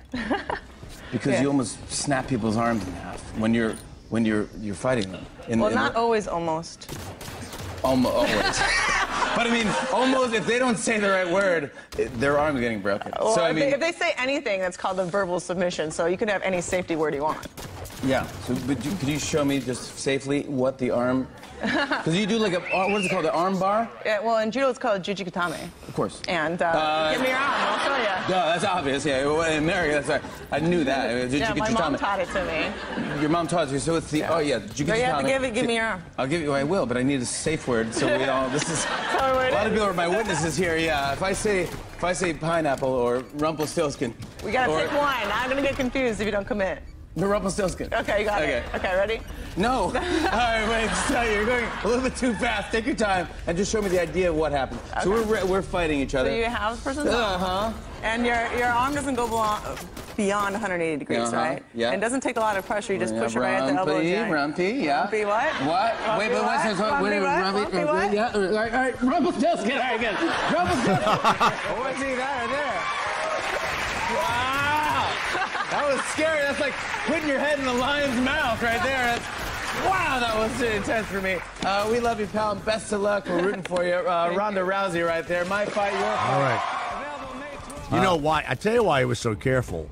You know how many people have been hurt asking someone to do something to them? Well, that's a radio thing when these MMA guys come on. So there's always, you know, the stunt guy, and they're like, no. Put Donnie in a chokehold. And they're like, all right. And then Donnie collapses onto the floor unconscious. No, you don't want... I believe UFC had put out like an edict for their fighters to no longer put people in chokeholds on shows and stuff. Well, the fake wrestlers can still strangle people and know what they're doing all the time. And they, you know, not just... he did it to... who's the great comic who... Was his neck broken? Oh, Belzer? Was it somebody? Andy Kaufman. Yeah. And Andy Kaufman, Larry, too. And King Lawler. Jerry the King Lawler. Thank you, Jerry. Yes. Right. And so, you know, years ago in like Pensacola, I would interview these guys, and, you know, you didn't want to fool with them. Well, you don't want to fool with them at all. And the guy said, look, man, you know, you can say it's fake or make fun of us or whatever, but if we put you in one of these holes, you're going to get hurt. Well, Belzer sued Hulk Hogan because Hulk Hogan and Mr. T, this is back in WrestleMania, the first WrestleMania, they went on to promote, and he was basically said, what you guys do is fake, and I believe they put him in a sleeper hold. Yeah, I think that's what it was. Or a choke. And did he put him to sleep? Yeah, he fell and hit his head on the floor and was unconscious. Absolutely. When he woke up, did he go, hey, babe? Remember he used to go, hey, babe, all the time? Yeah. Hey, babe, what's happening? But at least this was a Fallon bit that he wasn't laughing hysterically at as soon as it was over, like everything else. For those of you who are back in our studio in New York, if you can see the image of this guy is in court, and he has beaten his own head into submission. His own head is bandaged and blood is coming down, and he's in court, and he decides... Well, he's on trial for bank robbery.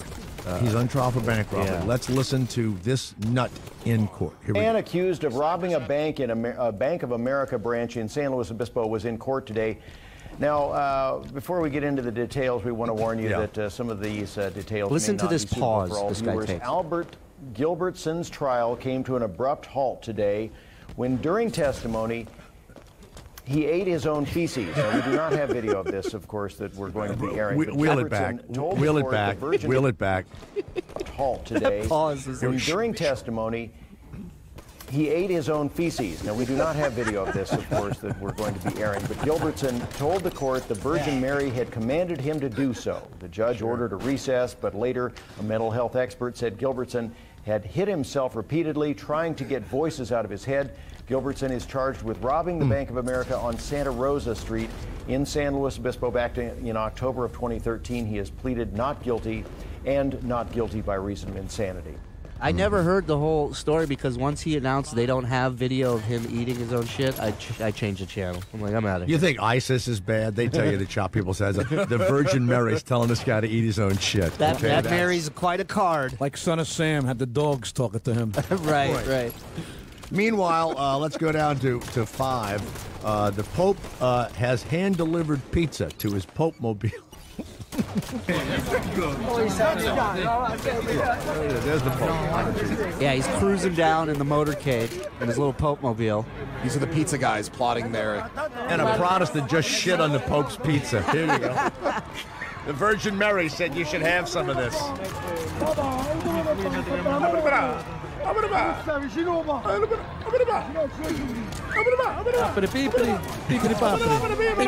talking about Vic's old route. Get the pizza. Oh, get in the pizza. Get in the pizza. I want this to happen to me. Papa. Christina's the pizza. It's Christina's dream, It's my by the way. wet dream. Yeah, It's my right. wet dream. People running up to her, handing her pizzas. We're going to find out that some Muslim had wiped his ass with it. The before reason the why Pope that ate it. happened was because they're worried about his pizza intake, aren't they? Because he enjoys it so much. Oh, yeah? And also he had said, you know, I hate that I'm famous because now I can't just go to a pizzeria and get a slice of pizza. The other interesting thing about this video, because I watched it, guy. is when they hand him the pizza, which security had no problem with them doing. Like security, they didn't speed up the Pope Mobile, they didn't stop. Which they goes let, like they 3 let, yeah, they miles let an the hour. guy hand the Pope a pizza, but as he's handing him the pizza, if you watch the video, somebody just threw a ball into the Pope Mobile at the same time. No. Yeah, they throw stuff all the time. They throw flowers and gifts for him. It's all Well, out the of reason love. why It's like Rocky. is it an open car? That was is the he cheese. says he said, you know, I've lived long enough. I swear to God, that was his. He's a Jesuit, by the way, which maybe you don't know anything about them, but they don't become anything higher than a priest. They don't become a monsignor or a bishop or whatever, and it's a big deal that he is a priest, and he will not live in the mansion because Jesuits take a vow of poverty. They can't own anything. They don't carry any money. I was educated by them. And so what's interesting is that this guy just thinks, well, fuck it. If somebody kills me, that's the deal. Yeah, he's wild. He's crazy. I wouldn't eat anything that somebody hands me in the street. No. A pizza in the street? I mean, Papa. They call him Papa. I've Isn't that smoked funny? things people have handed me, but I've never eaten it. That's not Right. true. I did eat one thing. Speaking of pizza, let's go to cut 3 where the robber comes in and robs the pizzeria. A man who robbed a pizza place is on the loose tonight. Police describe the man as about 400 pounds. He is armed and he apparently prefers plain cheese pies. CBS 2's Jennifer That's the McLaughlin has the description. exclusive story. Yeah. A larger-than-life robber waving a gun across his hefty frame, victims tell us, burst into a Domino's pizzeria in a quiet Long Island village with an appetite for more than cash. Also demanded one of my employees to take a pizza out of the oven and cut the pizza up and serve 2 pieces to him before he left. So this is the kind of guy we're dealing with here, and it's odd for this in Sayville. The crime caught on camera has many in Sayville on edge that an armed robber struck the Domino's in their community, fled on Sunrise Highway. Employee victim Ray Brenkert recounted the panic. I gotta do what he says and try to get us out of here alive. He threatened you. Yes, he told me to get on my knees and open the safe. But the safe is time-released and won't open at will. And when I told him that, he was like, well, you either open the safe or I'm going to shoot you in the head. And I was like, uh-oh. And then I told him, I tried to reason with him. I was like, it's not going to open. There's nothing I can do. And then he got really angry, and he took my cell phone, told me to get on the ground, and pull the phone out of the wall. And I just did what he said because he had a gun to my head. Resigned to a fistful of cash from the register, it's then the hefty robber, described as a masked white male. A guy who's probably 5'8" to 5'9", 350 pounds or so or more. He said it was approaching the dinner hour when the suspect spotted the 2 bubbling pies, large with cheese. Taking the pizzas at the end is just a crazy twist to a maniacal story to begin with. He saw the pizzas coming out of the oven and requested my employee to take them out of the oven, slice them up, and box them up for him. Police are crediting the workers with following proper protocol and say due to the suspect's distinctive looks, they hope to soon solve the pizza crime. From Sayville, Jennifer McLaughlin, CBS 2 News. Distinctive looks. He's 400 pounds. Yeah, he's armed and enormous. What do you think Jennifer Logan is thinking while she's doing that report? I'm talking like this. I mean, what is that voice? That horrible that delivery. And they send her out to the pizzeria, robbery thing. Meanwhile, the Now- community is shaken that a Domino's Yes. pizza is robbed. You should be more shaken that there's a Domino's pizza in your neighborhood in New Why York. do they lock the safe? I mean, the robber will kill people. He wants the money. Yeah, they don't give It's a shit. They'll find some other time idiot to release. do it This for is a time. $8 an That's all hour. restaurants. It's a time opening Time safe? release. That's Yeah, insane. yeah. So That's fucking crazy. Listen, if you're gonna rob a Domino's, That's make why. sure you know the times. Yeah. Right. It's like going to a movie. It's getting very dangerous to be in the fast food world, no matter what the hourly wage is. If you go to Cut 10, It's not even safe at the home of Ronald McDonald. Go ahead. Well, the trial's over for a Kent County woman accused of firing a shot through a McDonald's drive-thru window after her order was wrong twice, a baconless burger. Fox 17's Dana Chickless live outside the courthouse tonight. No fairness, it was twice. They fucked this up. Yeah, Shanika Torres guilty on all 3 counts. It took the jury just more than an hour to deliberate this afternoon. And when Shanika was handed that guilty verdict, she sat motionless. But moments later, her mother and relatives walked out of that courtroom in tears. On count 2, on the charge of discharging a firearm in or at a building, we, the jury, find the defendant, Shanika Torres, guilty. The jury found Shanika Torres, a woman who fired this shot through the 28th Street McDonald's drive-thru window last February, guilty. She was charged with carrying a concealed weapon, unlawful discharge of that weapon, and a felony firearms charge. A McDonald's employee working the cash window that morning testified, saying Torres was in a good mood, even flirting with him. So she was being flirtatious towards you? Yes. Okay. And what did you say back to her? What's, her name, as she asked me what my name was, because I didn't know who she was, and she gave me her number. And that was it. I didn't give her my number. The defense held on to that this. Sounds like a guy who'll Torres sweep you off your fired the feet. gun accidentally from the passenger seat of her friend's car through the next drive-through window. In that instance, she would have to generate so much anger. So much anger to pull a gun and shoot in that small amount of time because it didn't have bacon on her burger. But the prosecution argued with police dash cam video, where Torres told an officer firing the shot was, quote, dumb. And then when the officer asked if this was an accident, Torres said yes. She pulled her gun out. She knew she had the gun in that purse. She aimed it, put her finger on the trigger, and pulled it. Wow. That, ladies and gentlemen, is not an accident. Yeah. It was murder. He is charged, and Torres will be sentenced April 21st. For the time being, until that date, the judge allowed her to be free on bond because we just learned will be attending the funeral services for her relative, which happens to be the man recently shot and killed at the Grand Rapids Chicken Coop. Oh my God. Would you please look up the Grand Rapids Chicken Coop? Is that a club? Is that a restaurant? If I'd that's like to a know club, what. that's the greatest name ever. Now, here's the thing. She gives the guy her number, flirting with him. And what her lawyer was saying, how could she be angry from that exchange to the next window? Well, she'd opened up her order, and she saw that there was no bacon on it. And that's when she shot. So, of course, that's hair trigger. That's hair trigger. The Chicken Coop is a restaurant. Hair trigger. Okay. Almost an What's early that? show today. The Chicken Coop it is a restaurant, and it's changed. It's recently changed. Is she weekend fat? hours. Is she fat? Yes. Hair trigger. How happy of a person I'm sorry, would you Christina. be? Yeah, go ahead. That's okay. The Chicken Coop is what? What It's sort a of place is restaurant, it? and it's recently changed its weekend hours following the deadly shooting. Oh, it has. It's changed its. Why? Because late at night is when they like to kill. Well, because on March 22nd, Terrence Hollis, who's 32 years old, was shot to death in the Chicken Coop parking lot after a fight broke out outside of the restaurant. It's really not safe. Let's interrupt audio and video to bring on Ben of Michigan, who said it was required reading killing Mr. Griffin in his school. I've never heard any of this before. Yeah, go ahead. Yes, Ben. Ben.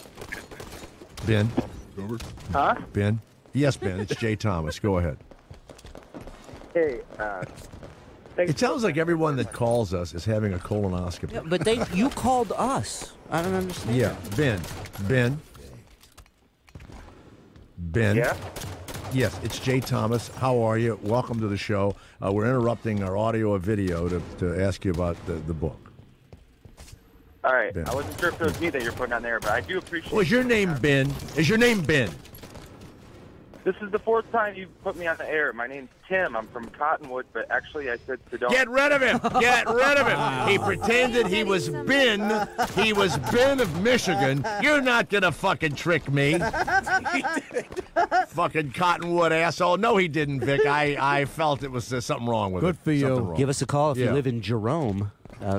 Don't start. Don't start. If we get any calls from Prescott, you're in real trouble. Or Chapel Hill. I hate that, too. I hate that, too. By the way, not everybody who is arrested is guilty. And you've been hearing a lot about this. We actually have video of an innocent bystander. He was standing in a mall. Aren't they a always? perpetrator did something. The cop comes up, sees just a guy in the vicinity of where the thing happened, and it's a mess. Go ahead. This is number 11. Get your hands off him! It was the other guy that was coming with us! What are you doing with him? Hey, You just fucking maced the wrong guy, man. Yeah, you maced the wrong guy! Were you there, Vic? It sounds like you. Hey, they maced the wrong guy! That's my family on Sunday dinner. Yeah. Hey, it's the wrong guy. It's like when a ref gives the wrong player a penalty. You're like, no, it's 17. Yeah. Not 71. Yeah. Put your hand up on the wall.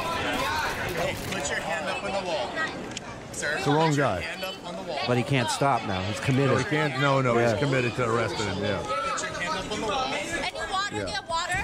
Put your hand up Ten Oh, they've people maced him. videotaping His it. friends are after. Yeah. He didn't do anything. It's other people who saw it happen. Yeah. Help me with my eyes. Oh, shut up. Another smooth arrest. You know what? Mace, the taser, none of those things work.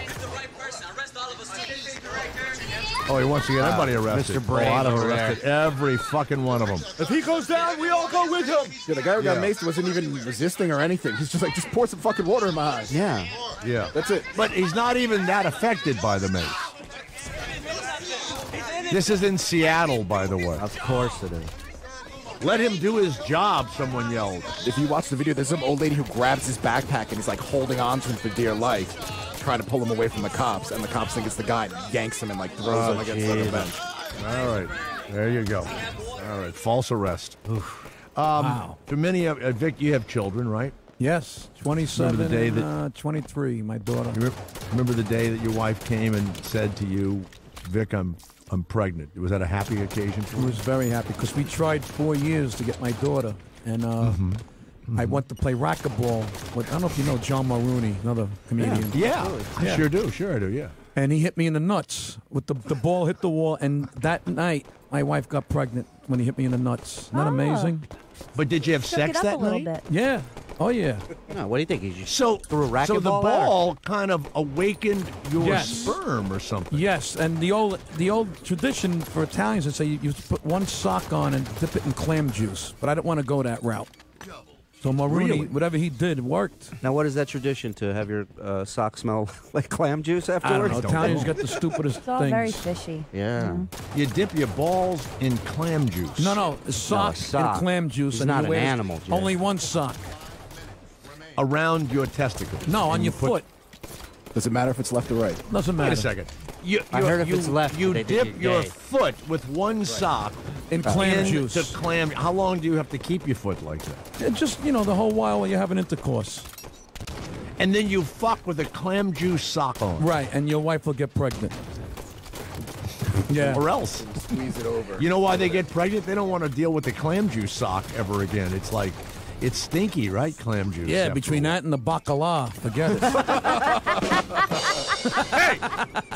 Hey!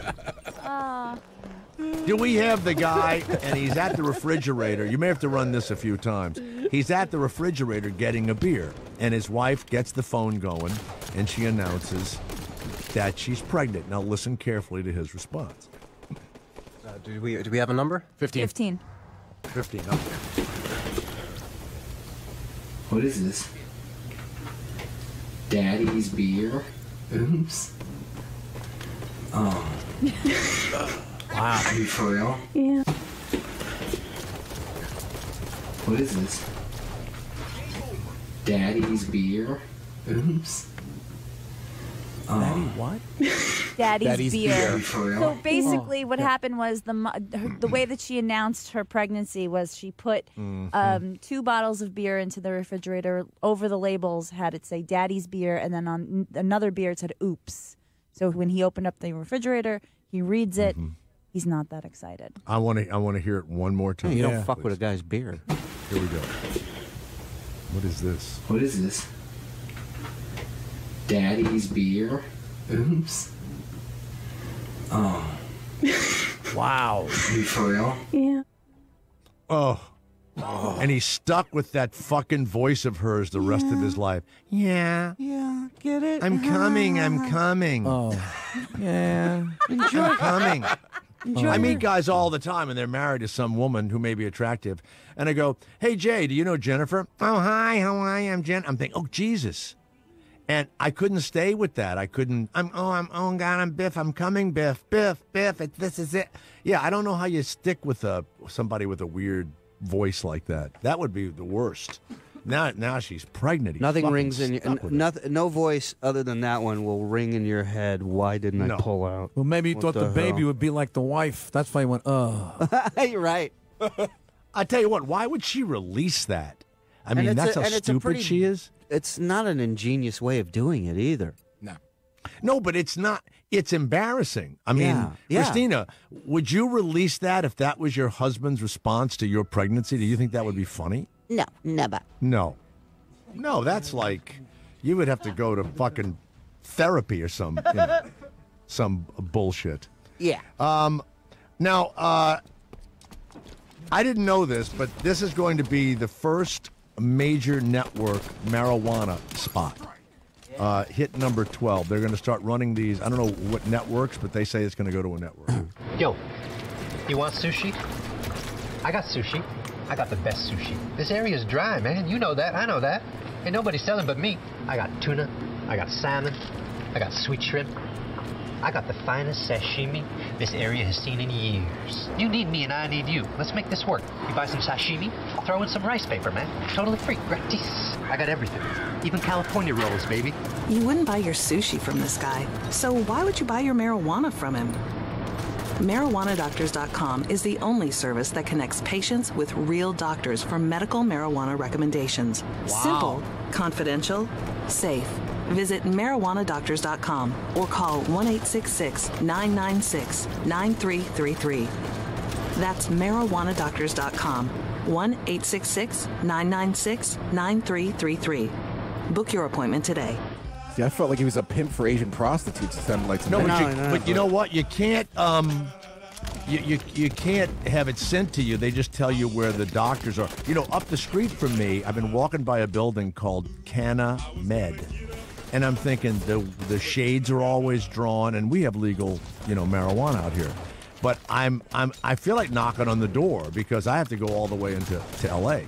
To my pharmacy. But it may be one right up here. But the problem is it's against federal law, and the feds came into California and scared everybody. We had I think we had 10,000 medical pharmacies when they first passed it.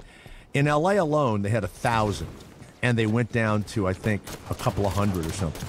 Because the feds can take the building, and the whole deal. So I don't know where they're going to go run that. And finally, this is a pedophile warning.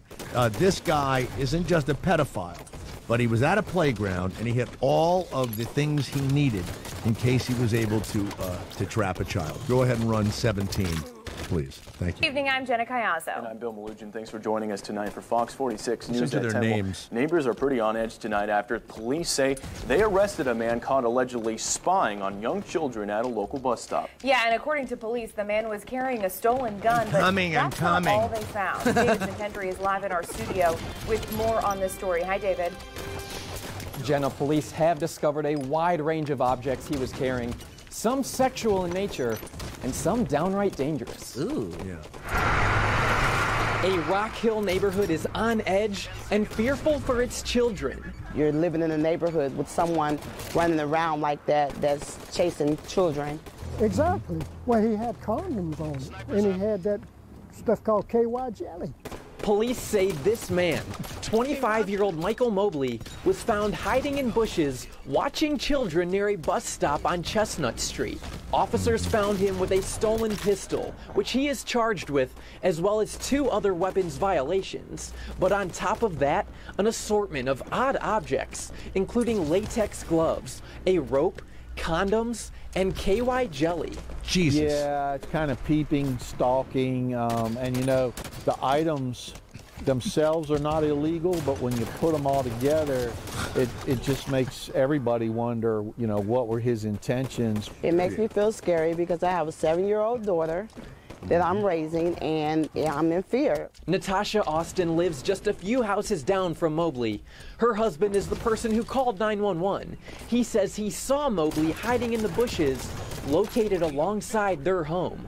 Because I think the fellow felt like everybody was at work, no one was at home, so he can get away. Austin and other neighbors believe there was a specific girl Mobley was watching, and with the adult objects officers found on him, they're just thankful that she's okay. That was mind-blowing because that says that he had a play, he had something in store, and if he would have the young lady that he had his eyes on, he was going to hurt her. That's how I feel. Police say Mobley tried to run when first questioned, With and all right that now shit. he's not admitting to anything. Bill? All right, David, thank you. KY jelly, a pistol, rubber gloves, condoms, and a vibrator. That's what he had with him. Sounds like a Tuesday. Well, I mean, How do you at least how do you there's a run with all that? selection there. How do you run with all that stuff? Is Ira the weatherman in our studio right now? Good afternoon, Jay. Good afternoon, Ira. Vic. How are you today? Pleasure to see you. That's I love you Vic, on the Vic, show, Alice. What? No, he wasn't on Alice. That's Vic Payback. That was another. That man's been dead for a long time. He was died, not on. Vic Payback. Oh, yeah. Yeah. Wow. Oh, sure. Yeah. From all the greasy food he ate on Alice. He just clutched and he was gone. Will you give Ira your last name, please, Vic? DiPotetto. Can you say his last name, please, Ira? Say his last name. DiPotetto. Wow. Perfect. Thank you. And Jay, this What is isn't it? the first time Yeah. I seen him. He was at Yonkers Racetrack Of at course. Comedy Central over there on Wednesday night. Were you there Wednesday night? He's a big penny Yes, gambler. I was. That's a couple of years ago. Are you Gilbert Gottfried's father? No, I am not. Well, he is Ira the weatherman. He and I have been friends for about 20 years. The weather And, this weekend is going to be beautiful. Yeah, It's going to be around yeah. 45 degrees in the city of New York. And in California, it's going to be around 74 degrees where you are, Jay. So Wow. we want you to go golfing. Whatever you want to do, you do. Thank you. By the way, Unbelievable. FYI, he doesn't have headphones today, so your work is cut out for you. What do you mean doesn't have headphones? He doesn't have a pair of put headphones on, so he can't hear you. And Yeah, give him headphones. He needs We'll let, figure let it him, out. Let it do something. All right, I'm glad you're in the studio. And by the way, there's a man in the studio with you. That's my friend and a cinematographer who is considering, perhaps, Ira, trying to make a documentary of your life. What do you All think right, of let him make a documentary, whatever he wants to do. Right.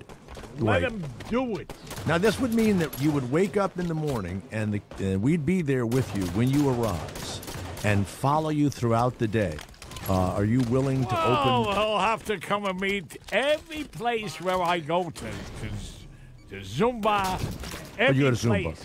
Even if I I see. go to 42nd Street, he'll Uh-huh. have to come with me. Do you ever go into those peep shows where the No, naked I girls, don't, Jay. where you put money in a machine and you look at the naked girl doing something? in the room? No, I don't. Right. No, I don't. Have you ever hidden in a bush with KY jelly, a pistol, Oh, I a hit vibrator? under a boardwalk once. You did under the boardwalk. Yes. What did you have with you? What were you carrying? A sandwich. That's it. That's Jay. Yeah, he was. I'm hung over. He was stalking little Debbie, hoping that she had one of her snack cakes with her. Yes, what is it? I'm sorry. hung over. My You really girlfriend got me a case of Oops beer. All right. Also, Jay. Also. Yes. You say Yeah. DiPotetto. Yeah. I say DiPotetto. potato. Hey, run us a little Sarah Colonna. We'll go to break, and hopefully she'll be our guest in a few minutes. Thank you. Sing a song in your Easter bonnet with all the thrills upon it. Stick that song in your Easter bonnet. What's wrong with you? There you go. I was reading a tabloid because that's what I read, and in this article it said that Oprah Winfrey is secretly an alcoholic. Yeah, exactly. It's like they come up with so much bullshit in these magazines, and that's one of those where you're like, man, I hope that's true. Like, don't you feel like things would make so much more sense if that was true? You feel like that's where she comes up with all her crazy ideas. Can you just see Oprah getting hammered and she's like, I'm going to give everybody a car. I just picture her like drunk dialing Gail. Gail! Tomorrow, everybody's going to get a Pontiac.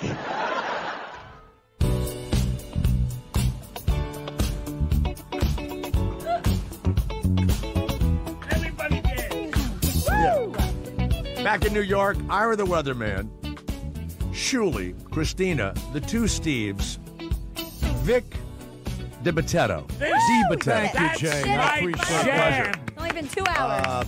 Try and spell his name and find out where he's going to be next. He's all over the place, man. And now Sarah Colonna, who is the author of Has Anyone Seen My Pants, and will be appearing all weekend at the great Gotham Comedy Club in New York City. Sarah, welcome to the Jay Thomas Show. How are you? I'm great. How are you? I'm great. And we also played some of your stand-up, so folks have heard that you're a funny person. If you want to go into some serious thing, and he's naked. If you want to go into some serious thing about the war or the division between men and women in America, just, go ahead if you want to take it there. We already know you're funny. All right? Oh, absolutely. I was hoping that we could talk about something really serious. Before we go one step further, we're all huge NFL football fans. I'm a Saints fan.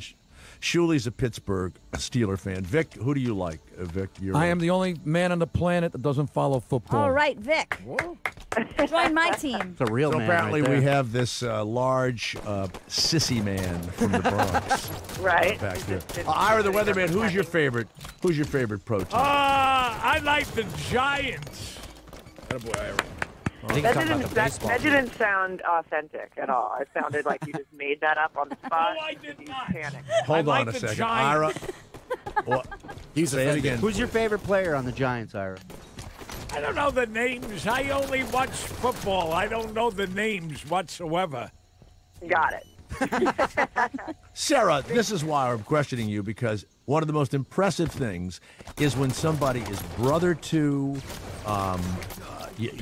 or friends with, but you are dating or engaged to a Seattle Seahawk. That's unbelievable. I am. I know. It's unbelievable to me too, because I was not. I was not out searching for a pro athlete. It didn't seem like the best plan, but it happened. And right. And how tall is he? How tall is he? He's like 6. What? Huh? Hello. Oh, NFL put an end to this. God, I hope he interview didn't real strangle quick. her. You know how those pro players strangle their girlfriends and stuff all the time? Ira had a question. Punters don't do that. Was a guy who Don't say does that yet. long snapping taken? Hold on a second. Hold on. I think she hit She mute. dropped, but she'll probably She just disappeared. Yeah. She'll call back. But it is true that especially a guy like me, I find out, that what? Yeah. My husband's a wide receiver. Yeah, I'm sorry. We lost you there for a minute. I know, so. yeah. I think it was your fault, to be honest. I don't want to take any responsibility. We'll take it. Really? That's fine. Yeah. So Yeah. he's 6 foot, 6 foot what? How tall is he? Yeah, that's about right. 6'1", I think. I should probably know the answer to that. Yeah, it's not incredibly tall. Big guy for a punter, for sure. I think normally He's a punter. Yes, and I believe people believe that they're normally smaller guys, but he's a big guy. So, well, you know what? I don't know why I feel the need to throw that in there, but I just felt, it makes me feel. Well, I have two questions. The first question is, you're not into football, but you go to the Super Bowl, your fiance is out on the field, it's very exciting, and then they lose the big game, and you have to pretend that you're as upset as everybody else is. Well, I was very upset. I actually am into football. I've always been into sports. I was more of a baseball fan growing up. My father was a sports editor, so I've always been into sports. But I wasn't a huge football fan, but I have become, as you just appreciate what the person that you love does. So I've become more of a football fan. And then it turns out Seattle Seahawks fans are pretty fun, and the stadium's great. And so I enjoy it quite a bit. I was definitely probably as upset as I don't know, some people. So you didn't have to pretend. You really were sad. I was sad. I felt it was more like sick to my stomach, sad for what he was probably going to feel like afterwards. Because it sucks. And you're sitting there with the family, and everyone's all excited, and then everyone's completely deflated. Did you say to him, why didn't they run the fucking ball? Did you actually say that like everybody else? No, here's the question. How Give soon, it to fucking Marshawn. He's 280 pounds. How soon after you run into him after the game does that come out of your mouth? Because it's not even a question of did you ask it. You have Sorry, to. sweetheart. Why didn't he run the fucking ball? Did you do that? No, I didn't bother to say it because everyone else in the world is saying it. So why do I need to repeat it? I just said I have alcohol in my room. That's basically what I said. You said alcohol. Sarah, good one. My favorite giant is a toss-up between Andre and the Jolly Green. There you go. Those are his two. Sarah, those are his. I can't believe it took you that long. Was a guy who does long snapping taken? Yeah. I don't know if the long snapper was taken. Do you know, Sarah, that on a football team, they used to do this years ago, the center would, put his head down, and they used to let you knock the shit out of the guy in high school, college, whatever. And then high school stopped doing it. College, in front of the pros, make you go on an angle. So when the guy who's, flipping the ball back, the long snapper or the snapper, they don't let him get hit head on. And did you realize that he's kind of protected, the long snapper? No, I didn't. I realize that the special teams for the most part are pretty protected as far as they're not going to get their heads bashed in too much. But no, I didn't know that at all. But, so thank you. So you don't expect him to have any head injuries. Punters have a lot of pulled groins. Did you know that? No, I didn't know that. He hasn't. So far since we've been dating and engaged, there's been no pulled groin. But really? I'm sure he'll let me know if.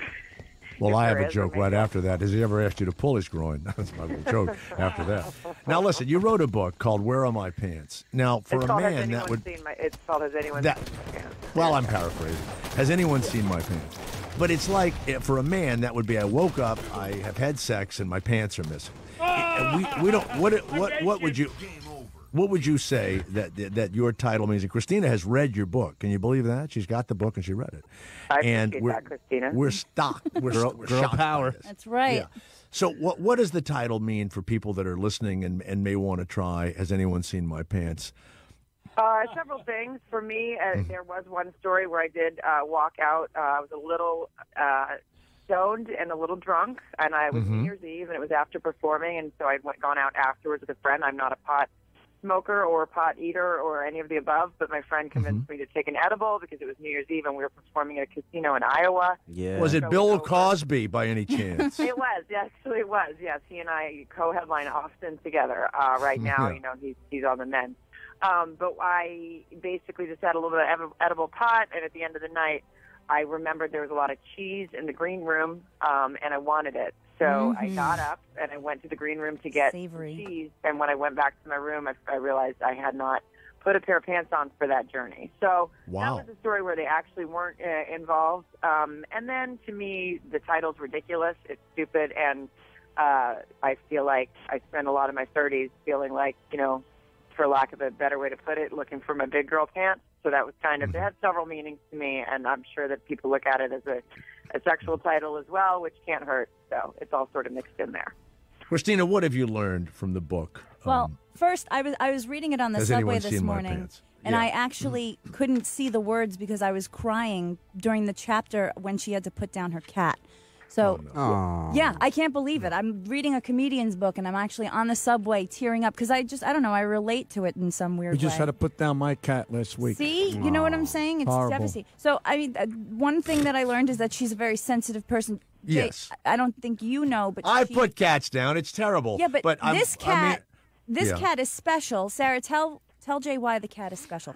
I had inherited that cat from a boyfriend I was dating 16 years ago who was killed in a car accident, and then Jesus! I took possession of the cat, and then 16 years later, and when you're single, I was single at the time, and when you put an animal down, it makes as a man or woman, you'll feel very fucking single when you have to deal with something like that. And so to me, that was a lot of the stories were not just about relationships and whatnot. They were about huge growing pains in your later 30s. So wow, there you go. Well, earlier, Vic Di Bitetto told us that he was a garbage man, and another guy called and said that they had. Was it you, Vic, that had cleaned up at an abortion clinic? Abortion. We had an abortion clinic. So we're way ahead of you here, Sarah. Yeah, we brought it down 2 hours ago. We brought it down. Yeah. And what else, Christina, do we have from the book? The book basically takes you on a little journey through Sarah's mid-30s to late 30s, where she's, desperately trying to find single friends to take on vacation. And when she goes on vacation, she comes, what? Yeah. Keep going, Christina. Oh, I'm sorry. I thought Ira had something to say. So it takes you through a series of adventures of her being single, trying to figure her way through romance, texting, dating on the road. And so one of the questions that I had for you is, now that you're engaged to your football player, Hunter fiance, in the book you talk about a relationship that, a very brief, I don't know if you can even call it a relationship, with a professional baseball player. Yeah. Has your fiance read this part of your book, and is he upset about it? Did you meet your fiance in the same way? Wait a second. No, tell us how you met the baseball player. How'd you meet from the book? That was just a dumb sort of, I haven't dated anyone in a while, and we began like a little flirtation, and then I, pursued from the it. stands? You were in the stands? And from the internet, No, a little bit from the internet, but then a little bit from knowing mutual people. Like we knew some of the same people, and so we met that way. And then, but no, it's very different. It sucks, but there's, I'm sure it sounds awful. There's two athletes involved, but no, with my fiance, he has read it. We met in a very different way. He pursued me, so that's always a bonus.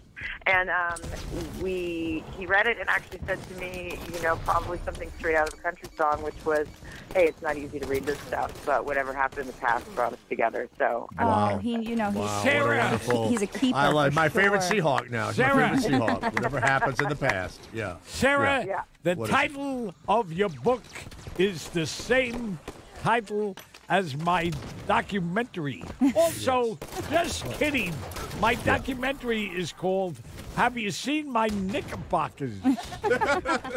One thing that I'm curious about, you were on Chelsea lately for a really long time, and you had to, talk about various celebrities and stuff, and now writing a book and talking about people. How do you feel when you are faced with those celebrities face to face outside of work? Is there ever any bad blood, or do they know? No, you know what? I don't really feel. I think that for the most part, when I did any topics and stuff on Chelsea for myself, like when I wasn't writing for her, I always sort of brought it back. But I feel like I didn't really do any bashing, if that makes any sense. I was sort of either related it to something else, or if there was like a Paris Hilton or something, well, yeah. I probably just made straight fun of her. But for the most part, I kind of just tried to do material around the topics, because just mostly just because I just wanted to do something different. Well, what's the worst thing you ever said about anybody? I don't know. I can't think of anything. Me saying stuff, I don't know. I don't write about like celebrities in my books. I don't really know any anyway. But let's say the Kardashians, for example, they're based They on don't give a shit. run the E! Network. So there were definitely times where you guys would because there's so much to trash. So would it be weird and strange, or? No, in fact, they came and guest hosted the show once when Chelsea was gone, and we all knew, sat in the room with them, fully knowing that we'd written thousands of jokes about them. But I think they expect it, and I don't think they really give a shit what we do. They just probably laugh all the way to the bank. Yeah, unfortunately. Christina. Yes, Ira. Christina reads one book, and now she's Oprah. Sarah Colonna, enjoy. Enjoy Gotham, Gotham Comedy Club Sarah, in New York good luck all to weekend you long. now. Thank you so much. If you're and in a also, casino, Ira will see you there. What time are you going to anyone be at the Gotham seen my Comedy pants? Club? Yeah, where? Yeah. Thank you. Thank What you. Late time? at night. What time Oh, is my your show? goodness, Ira. Late at night, Ira. Late at night. He 10 wants to o'clock. go. That's 8 why o'clock. he's asking. Yeah, thank you very much. Past your bedtime. All right. Thank you very much. It's the Jay Thomas Show, and we'll be right back.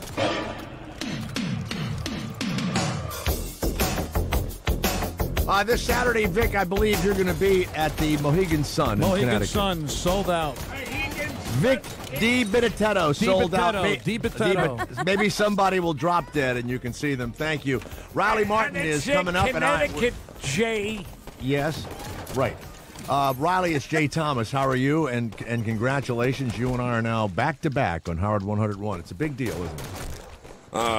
Yeah, well, I'm happy to be in such distinguished company, Jay. Yes. Now, you know what? You and I talked many years ago, but I kind of didn't realize the importance that you have, and I didn't know your backstory. You are, in fact, not from Earth, and I know everybody listening knows this already, and I'm fascinated now. You are from another planet. Wait, excuse me a second. Hold on a moment. Ira, please. You were from another planet. How do you feel about that derisive laughter from Ira the Weatherman? Does that upset you? No, well, I mean, it's... What do you mean? Hold on a second. I want everything on the air. Yeah, he's worrisome nitwit or something like that. All right, Ira, you get a lot of that. You get a lot of that. Ira, a few moments ago, you laughed at Riley. Riley is really from outer space. I like him. You do like him? Riley! Oh, yeah. I'm a big fan of your work, but not on this planet. Oh, what planet are you from, Riley? I am, as many humans are, not necessarily a product eventually in the beginning from this planet, but there are numerous human beings of all races, creeds, and colors here that ultimately started somewhere else and ended up here. So you mean I could be a person from another planet? Well, you did not start here on Earth. No, we started in initially. heaven. I started as a baby with wings in heaven as a little angel. Now, you know what? That's how I started. Don't laugh at me now, you asshole. I started as a baby in heaven with fucking wings, and Riley's from another planet. I'm sorry, Riley. Now he's laughing at me. That pisses me off. Why is it that I've always felt I was a baby with wings? Does that mean I was a space person and I just didn't realize it? Possibly so. Really? Nonetheless, you did not begin as an Earthling on this particular planet. How do I find out? Is there a way to send my DNA somewhere and find out if I'm part of another species? If you went to my website and of course got your symbol, ultimately you would be in the number. Yeah. Mm-hmm. Okay, I'll look for that. And then today, what are you talking about, Riley? Well, more or less the same subject matter I've been talking about for the last decade. I see. The same thing over and over? It sounds just like me. Same thing over and over again. It's not the same thing, but aspects of the same thing. Various different aspects of same. Yeah. How come when they talk about space creatures and everything else, and people have seen things and all, how come they don't make themselves known to us? They're not, walking around with silver skin and weird head and 3 fingers and all that stuff. People, visitors from the outer world are seen every day somewhere on this planet. They're cruising the skies all over the planet. Anywhere in the Western Hemisphere, in the East, and all over, really. Were you considered a genius on your planet, or just what sort of education do they have in outer space? Well, is it homeschooling? How does it work? Well, some here on Earth has attributed my knowledge to that paralleling genius. Nonetheless, I do not claim such a distinction, as I have no educational background to back that up. You don't have a college degree, or did you go to high school? I did go to high school to the 10th grade. Yeah. Did they find you to be an odd kid? You know, a lot of people have a signal coming from them from another place. There you are, 14, 15. Did they consider you not right in the head, perhaps, back then? Well, some have claimed such. Nonetheless, yeah. Well, look at you now. Hey, look at you now, right? Yeah. Well, since the age of 7, right, my family started to pick up on my knowledge of things that I could not have known about through formal education. Right.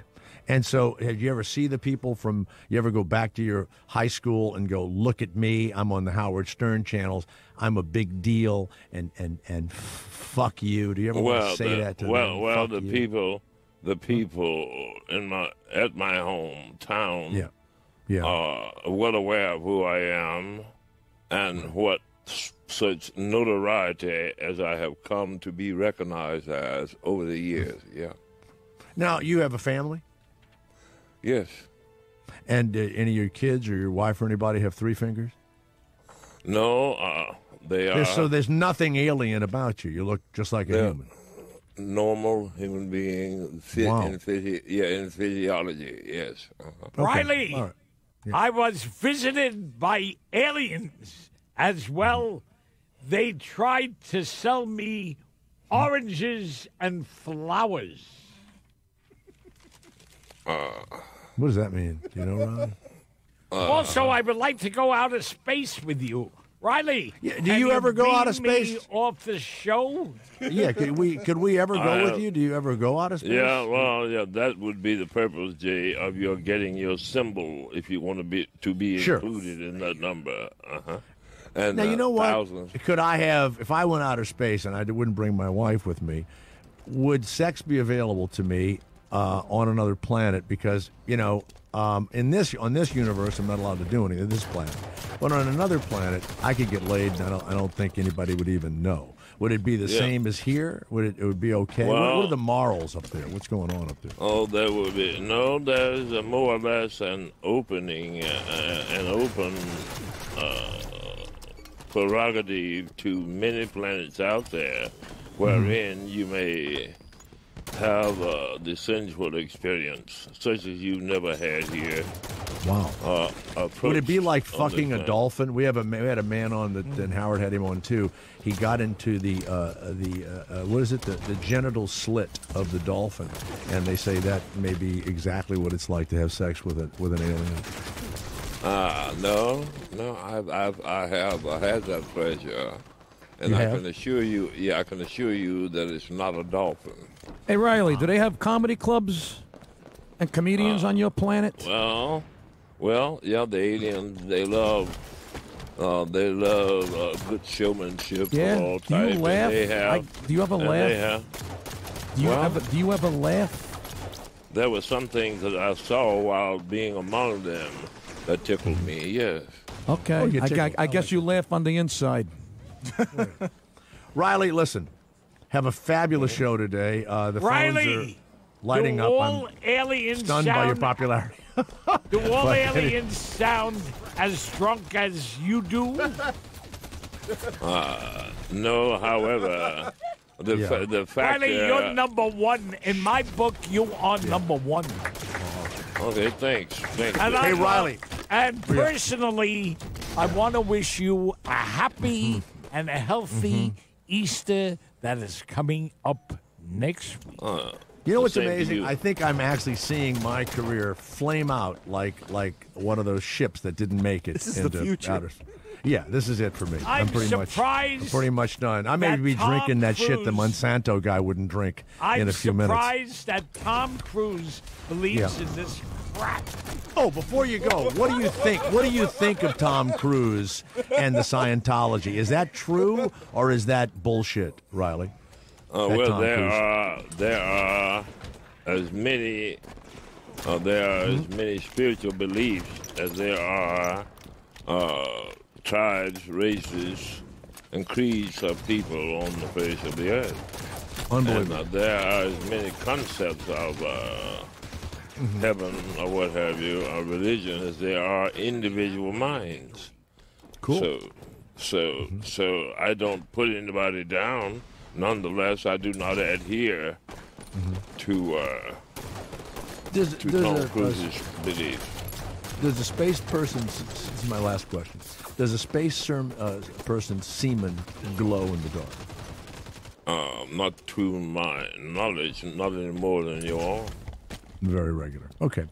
Riley, this is wonderful that you and I are now partners, and we are this incredible entertainment block is more than I can take. But thank you very much. Have a great show. Thank you, Jay. All right. Riley Martin.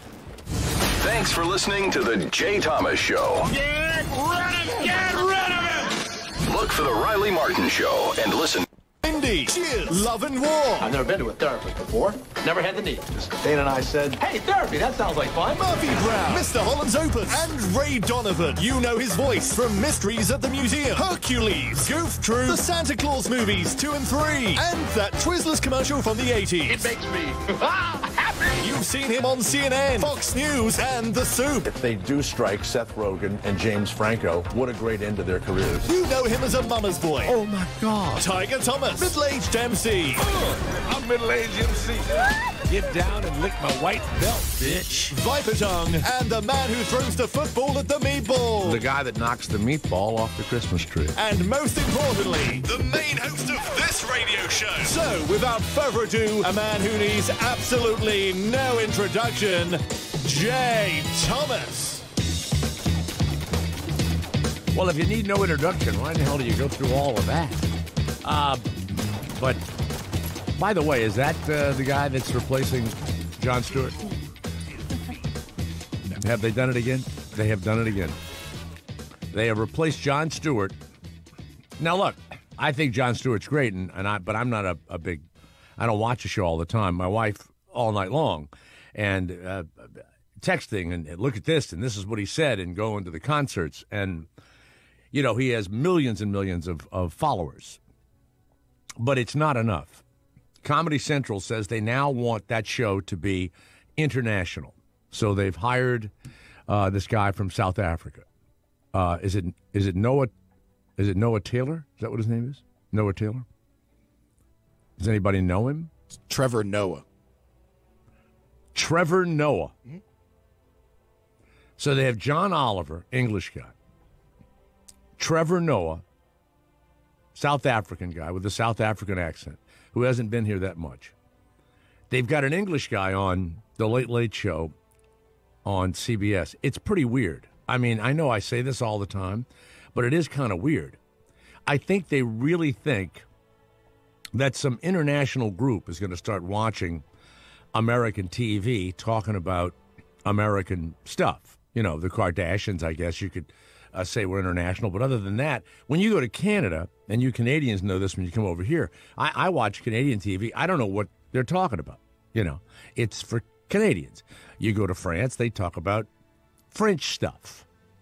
I don't think the United States, the local TV, nobody knows who any of our talk show hosts are overseas. And I think they're trying to change that. Do we have any audio of him? Noah? Yeah, Taylor. I got to write it down. Trevor. It's hard. Trevor Noah. That's not even an American name. Good thing he's not American. I don't need your help right now. So you don't want to hear the audio? Yes. That I need. Hold on a second. I need your physical help, not your mental help. All right, let's hear Trevor Noah.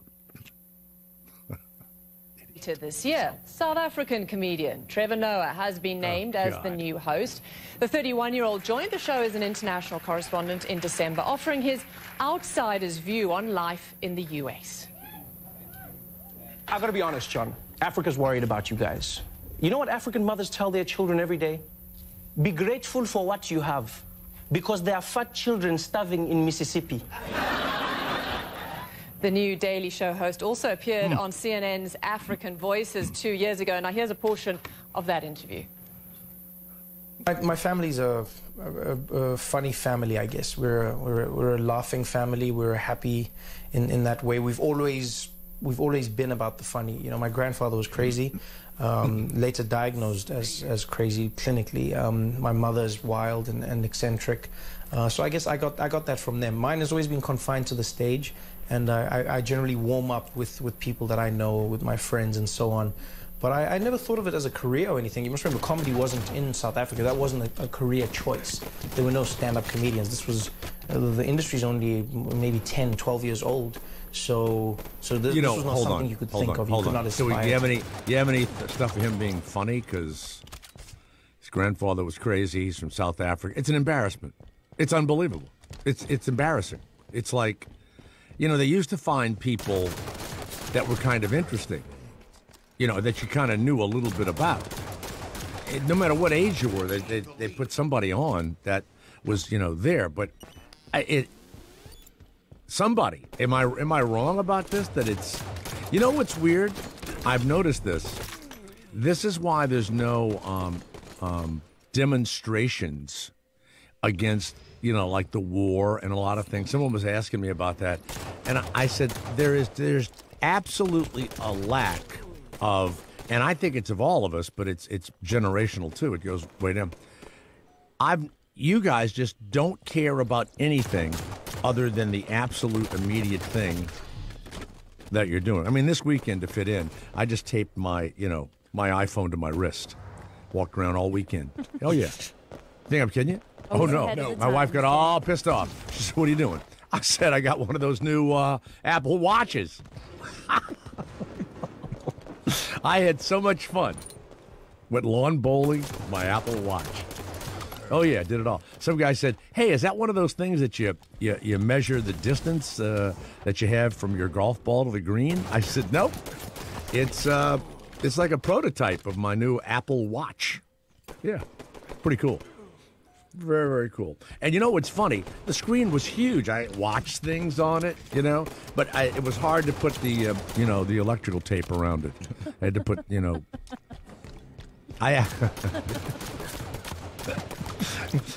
You can tell I made the pot brownies, can't you? I'm going to have to tell you about it in a minute because I almost didn't make it to work today, okay? I really, because I had to experiment how strong I'd made them. And I would eat a little, and I got to... Take a little bite, take another little bite, next thing you know. No, I did it more scientifically. Let's continue with Trevor Noah. Okay, and then here's some stand-up. Let's hear it. I grew up in South Africa. That's where I still live. I enjoy it. Grew up there during a time known as apartheid. For those who don't know, apartheid was a law in our country that made it illegal for black and white people to interact with one another. This was against the law.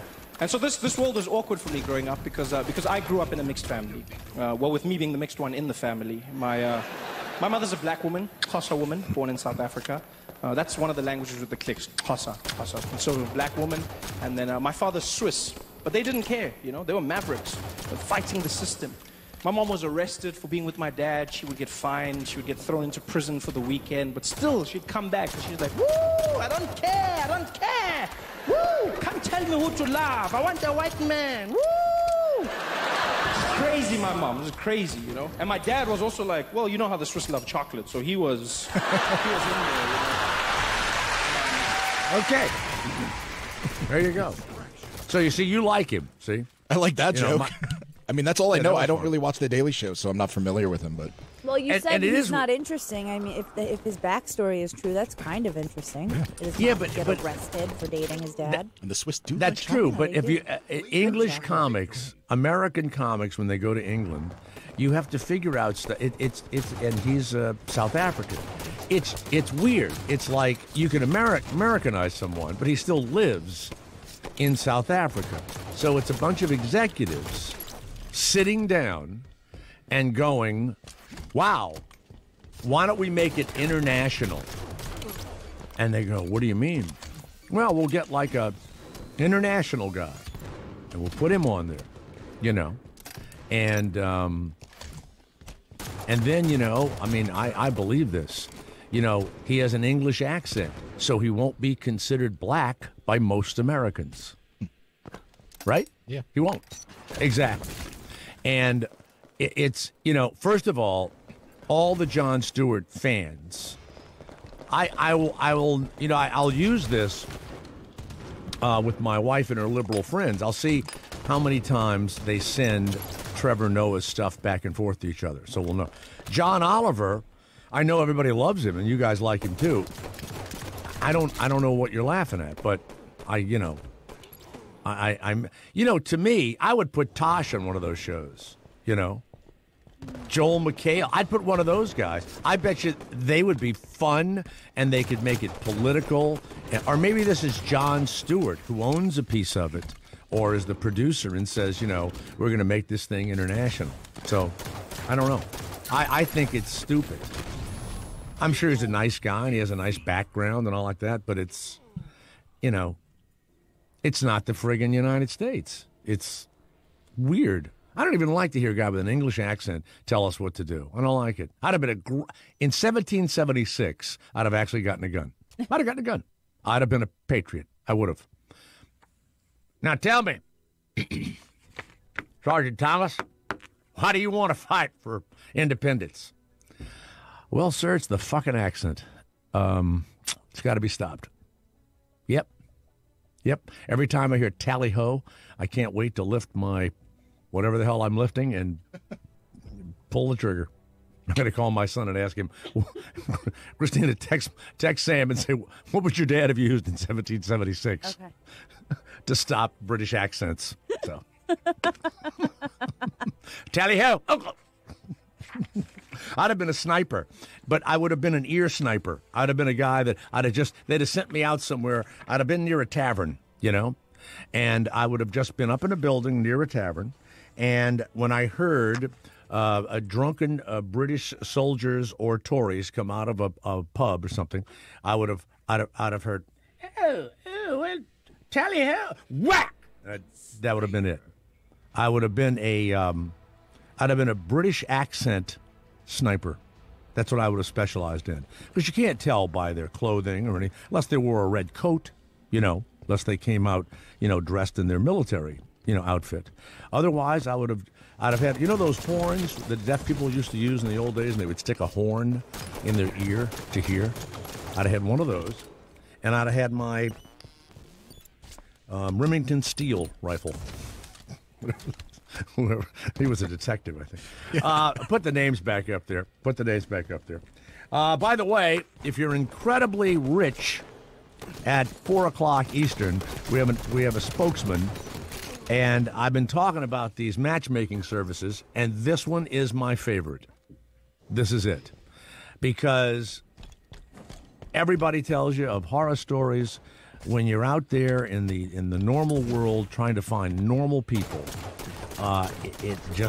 It's absolutely weird what people say about each other, how they pretend they look one way, and then people meet them and they go, what, go online and read the reviews of most of the so-called matchmaking services, and people are going, why don't they force them to look 30 pounds lighter if they're going to meet you, at a bar? This guy, he uses the number one thing that people are interested in. You have to look good and be rich. That's it. Well, what's rich, Christina? What's the number? I think is it $250,000 or 300,000, and you enter into the 1%? I know you're in the 2% with that one. Mm-hmm. Is it? It used to be $1 million and over, but they lowered it. They lowered it to the 1%ers might be $300,000 and over. Something like that. This app, they go by what your favorite name brands and things are. That's how you're a match with somebody. So if you like Louis Vuitton and this guy likes Louis Vuitton, well, they can look. There's a match. Mm-hmm. You know what's funny about Louis Vuitton? The leather is so soft that I go to a Louis Vuitton outlet store, and I get one of their coin purses. I know this sounds strange, and it has the LV on the side of it, and I masturbate in it. I've been doing it for years, and it's an amazing thing. Steve, the softness, somehow the inside of I don't know what it is, cowhide or something, softness. When I do that sometimes, I realize why there are men that sneak up behind cattle, and we read about them quite often. in the farm news. A lot of farm news. Let's go to Cliff, who's in Houston. Cliff, so you're sitting down, you're watching American television, and a guy looks in the camera. Hello, matey. How you doing out there? Like that, dressed as a pirate. How do you feel about that, Cliff? I'm changing the channel. I'm there sorry. There you go, changing the channel. Changing the channel. I don't want to hear a bunch of English guys telling me anything. Hire American actors. Thank you. Actors. That's right. That's it. Right. They lost the war. We won. Yeah. Oh, I love that. They lost the war. By the way, do you know anything about guns? What sort of rifle would I have used as a sniper in our fight for independence against British talk show hosts? Oh, God. Unfortunately, it's some kind of musket, but if it was today, I don't think it was a help musket. you out. It was all right. Thank you, Cliff. You're a great American. God bless America and nowhere else, Cliff. Let's go to Jeff, who is in Pennsylvania. Yes, Jeff, it's Jay Thomas. Jay, there's only one weapon of choice to use against a tally-ho. Yeah. And that's your tally-whacker. My dad used to say that. That's the only way I know that term. He used to go, for God's sakes, cover your tallywhacker. He would say that to me all the time. Cover your tallywhacker. And I'd search my entire body trying to find out where exactly that was. But that's funny. That's an English term, tallywhacker. Mm-hmm. Hey, I got tally-ho, tallywhacker. I got a storyline to help you out with Ray Donovan if you're not going to be on this season. You know. So if they don't bring me back, you have a storyline for me to do what? What? Put it on YouTube? You know what? I should shoot my own scenes on YouTube, but just have shadows. Like there's no Liev Schreiber or anybody, just a shadow of him. You know. We found out that Ray Donovan was molested as a child, and of course he's having mixed thoughts about being gay and stuff like that. So that's right. He would have to come to Marty in order to get guidance. You know what? That is a great idea. I mean, it's brilliant, actually. It's brilliant. And if they don't have me back, I'm gonna be putting that on YouTube, and I'll hire a guy that kind of has that short hair with got a little bit of a bald spot back there, and you'll be able to see just the edge of a little beard or something. Yeah, be good. And I'm showing. That's funny. That's funny to get thrown off of a show and then do your own scenes later. Yeah. But I couldn't call it Ray Donovan. Mm-mm. Yeah. No, I'd have to call it Faye Convertivan. Wait a minute. Faye Chevy Van. How about that one? No, they wouldn't know. They couldn't sue me. What am I, blurred lines? Not going to happen. Yeah, all right. That's right. You know what? That's what I'm going to call it. Blurred lines. This thing's writing itself now. Exactly. Are you kidding? I wish I had one of those electronic pins that people use. I just speak to it. All right, Jeff. Thank you. All right, we've talked long enough. Really, come on. 8 or 9 minutes with one of these people, then you realize it's great to be in the 99%. Let's go to Sean in Vermont. Yes, Sean, it's Jay Thomas. Go ahead. Hey, Jay. Yeah. Yeah, I had a question because I want to be an actor someday, and I was curious. When you go and where are you right now? Where are you exactly right this minute? Where are you and what are you doing? Oh, I'm driving through Killington, Vermont. In an 18-wheeler? No, a Ford F-150. Oh, a Ford F-150. Why don't you? Well, yeah, I can hear it. Why don't you just? And I mean it. You should go to the bank. Yeah. You should get. Are you married? I am. Okay. Go to the bank. Clean out your. You have children? No. Okay. Clean out your bank account. Clean it all out. Get your credit card. Go buy a few things. Head west and see you later. And that's how you do it. And that's Christina was saying, boy, he's got kind of a cool backstory. Think about your story. Christina did it. She just loaded up. What did you load up to move away from your husband to be in radio? Everything that I can fit into a Honda Civic plus my dog, my 8-pound dog. The dog. Mm-hmm. Goodbye. Whatever money she had it. That's it. Look, I'm sure your wife's a nice person. A lot of guys will be interested. They like to fix people's broken lives. A lot of people like that. I've never liked that kind of. If you had any troubles in the past, you don't hear from me the second time. Don't ever confess to me you're an alcoholic. You had a husband that did shit to you. We don't want all that. Now your wife's going to have one of those stories. that guys are going to be. So she'll be fun. And then you head for New York. It's closer. Head for New York, work in a restaurant, go to acting classes. That's it. When you think I'm kidding. You know what? I'm not kidding.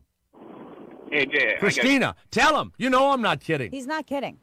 That's the Charlotte, way to do North it. Carolina. You have to just watching leave a sitcom. everything and get it done. I know I can do that. Wife was right upstairs, right up the stairs. I know I could do that within days. Packed, car, gone. Gone. What? When you research a role, there's no researching a role. Like when you either pack up and get out, or don't call me back until you're gone. Get rid of him. Get rid of him. I got to call up here and want to be something. Go do it. Got the little wife at home in where, fucking Cream Cheese, Vermont, or wherever you live. Probably has one of those trees in the back, and they've got one of those sap catchers in it, for the delicious syrup. Mm-hmm. I've never been to Vermont, but I am. Well, you know what? I have been. I was in the singing in the shower competition for the Barbershop Quartet. Of course you they were. still have. Yeah, I was. They still have it. It's the Barbershop Quartet Championships or something. And I was in Charlotte, North Carolina, and I had them on as a guest, like I do Crazy Guest, and they were all singing and everything else. And I said, wow, not Burlington, Vermont. I forget. Somebody will know it. But and so I flew from Charlotte. I sang Rubber Ducky in the shower at the championship. They got me in the shower. We had audio. They hooked it up to a loudspeaker. I'm not kidding. Loudspeaker. I stayed in this beautiful area of Vermont for like 3 days. I've never been so bored in my life. Aww. You're the one. Yeah. You make bath time I sang this in some little town in Vermont. I'm awfully fond of you. Did you have the squeaker? I'm awfully fond of you, Rubber Ducky. Many of you don't realize that I was on the Muppets for years. Rubber Ducky, Rubber Ducky. You can't get rid of that Goofy laugh, can you? I can't. Of course. I auditioned for Goofy and never could recover. Hey, Jay, Yes. if you wanted to shoot people with foreign accents back in 1776, your son Sam says that it would be a Kentucky long rifle, similar to Davy Crockett's Old Betsy. Oh, and I would give it a name. You know what I would call it? Good old Christina. Aw, That's what I would call it. So that every time I pulled its trigger, you would jump somewhere. That's right. Call it Every time Tina I for fired one short. off, she would be like 200 miles away, and she'd go, "Ooh!" like that. Well, I guess he just pulled the trigger on old Christina, like that. Put the names back up. The friggin' $12 email that I bought from Hillary Clinton is not working. Boy, I love that one, by the way, the email thing. You have a personal email, don't you, Steve? Yeah, a couple. Can I see it? No. Yeah, I can't see your email. No. Why do you need to see my email? Well, it might concern something that we've talked about. No. Now, what about your company email that I send you stuff on? Can I see that? You do when I send you emails. I see your email, don't I? Yeah. But could I see some of the emails back and forth, some of the things you and Christina say? Because I might need to see what's going on. No, we don't want you to cry. Really? Yeah. But you'd be more willing to show me that than you would your own, right? Yeah. Okay. Right. And you know what? Conversation over at that point. That's it. Ball game. By the way, if you want to see what they did in the State Department, their emails are available due to the, Freedom of Information Act. And she was a part of the State Department, and she would use her personal email. There's no doubt about that. But anything that went to the State Department where they weren't using their personal email is still in the State Department server. Did you know that? Yeah, it's still there. Well, that's the way it is, right? So, and by the way,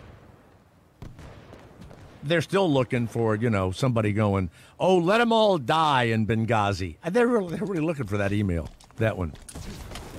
Boy, it'd be funny if I got your I got your email and you went, hey, you know that Benghazi? Fuck them. Yeah, that's what they were looking for. So, Dan of St. Louis, it's Jay Thomas. Yes, go ahead, Dan. Hello? Yeah, hello? Dan, go ahead. Yes, Dan, go ahead. Hey, I'm going to be in New Orleans for a couple weeks. I was wondering if you could tell me some places to go. Mitzi's Whorehouse. Yeah. Have you ever been there wearing your mailman uniform?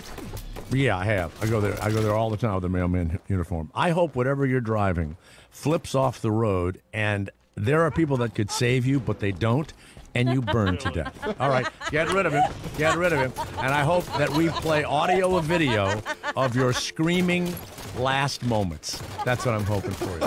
Now, I'm going to tell you something. Who needs a musket? Yeah, I don't need a musket. You want to hear what I need?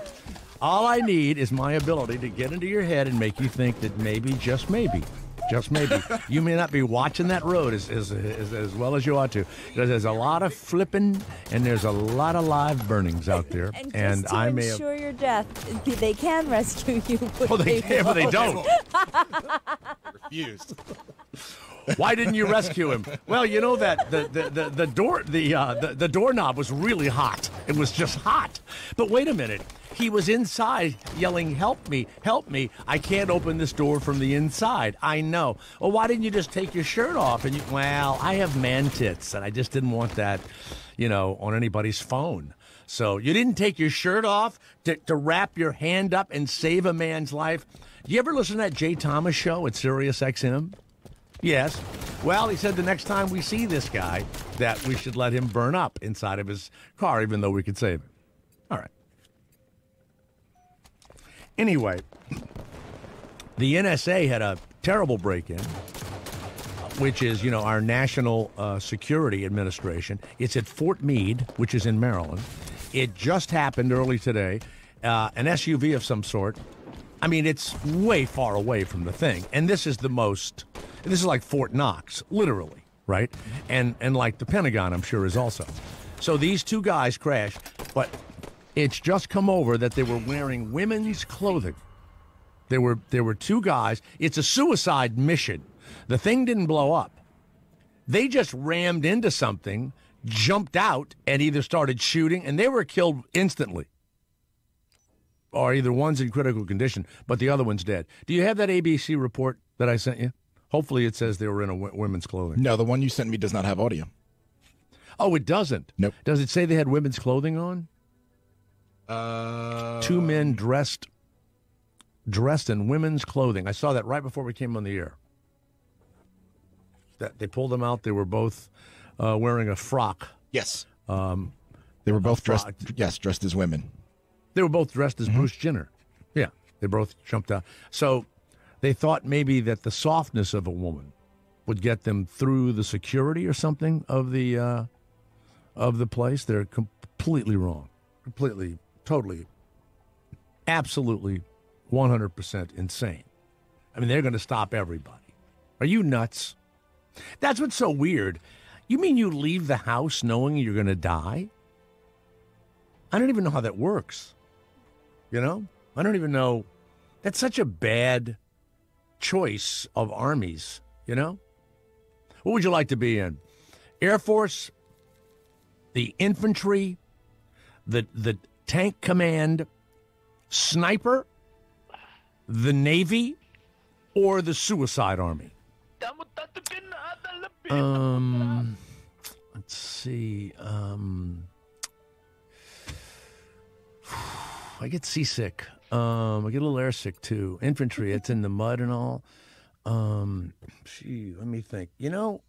How's that suicide thing work? Well, you get in it, and we train you. I mean, you learn how to shoot and everything else.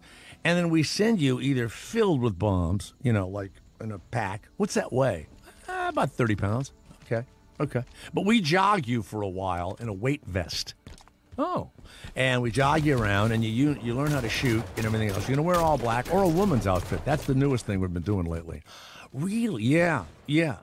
Have you been to Target to see the new Bruce Jenner, Belinda Jenner styles they're serving over at Target? No. Well, that's what we're using. So you go in, and you say goodbye to everybody, and we take care of your family and stuff. Well, how are you going to do that? You have a wife? Yeah, I do. Well, some other guys wearing all black are going to start fucking her as soon as you did. Oh, that's cool. Thanks. So then you get in the Suicide Army. We train you, feed you whatever you want to eat, anything. And then you go and you die. Man, sign me up. You know how dumb you have to be to think that's even a good idea? That's just, it's so weird. And then the kids, sneaking over, going to Turkey, whatever. Whew, boy, find out what hostel they're staying in and just bingo. They're always staying in a hostel with a shared bathroom.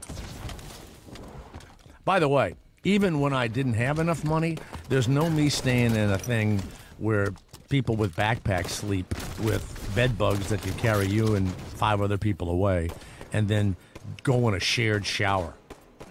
How much is it? Oh, it's $60 a night. No shit. No shit. They have them in New York now. Like, you sleep in a bunk bed, and you go down the hall, and it's like $100 a night or something like that. Kind of an iPod, kind of a thing. You know how small the room is? I strapped one to my wrist over the weekend. Okay. That's what I did. Anyway, by the way, innovations and designs in sleeping, you just kind of come home at night, you fall in your bed, and that's kind of it. You're looking around, what you put a top on it, you do all kind of things to get it your way. And then, of course, here comes the Sleep Number people.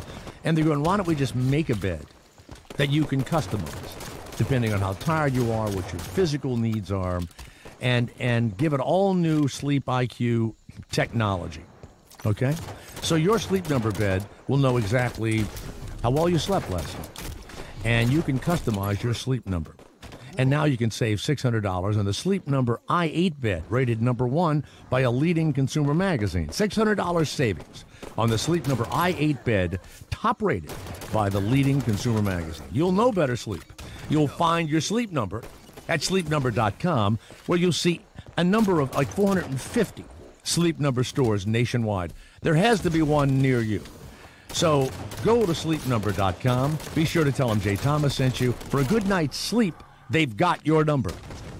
Jay's high-tech now. He's moved past MySpace and has email. Hit up Jay at jthomasshow@gmail.com. He reads them all once he can figure out how to open them. More with the Jay Thomas Show right after this on Sirius XM Indie.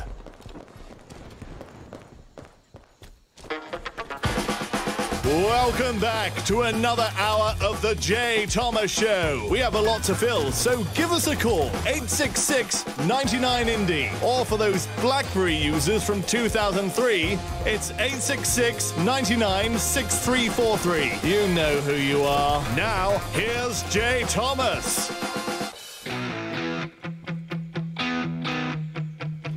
Is that the guy that's on the late show on CBS? No. Is that him? You know good and well that when I'm arguing with people, I continue to nudge them the whole time. No. Oh, yeah. Well, Good sorry. word, nudge. I'm one of these. Oh, yeah? Well, you know what? The next time, I won't even ask. I won't even fucking ask. Gets quiet. And don't ask me, because I don't want to hear it now. I tried to say something, but don't ask. So don't ask. I'm done.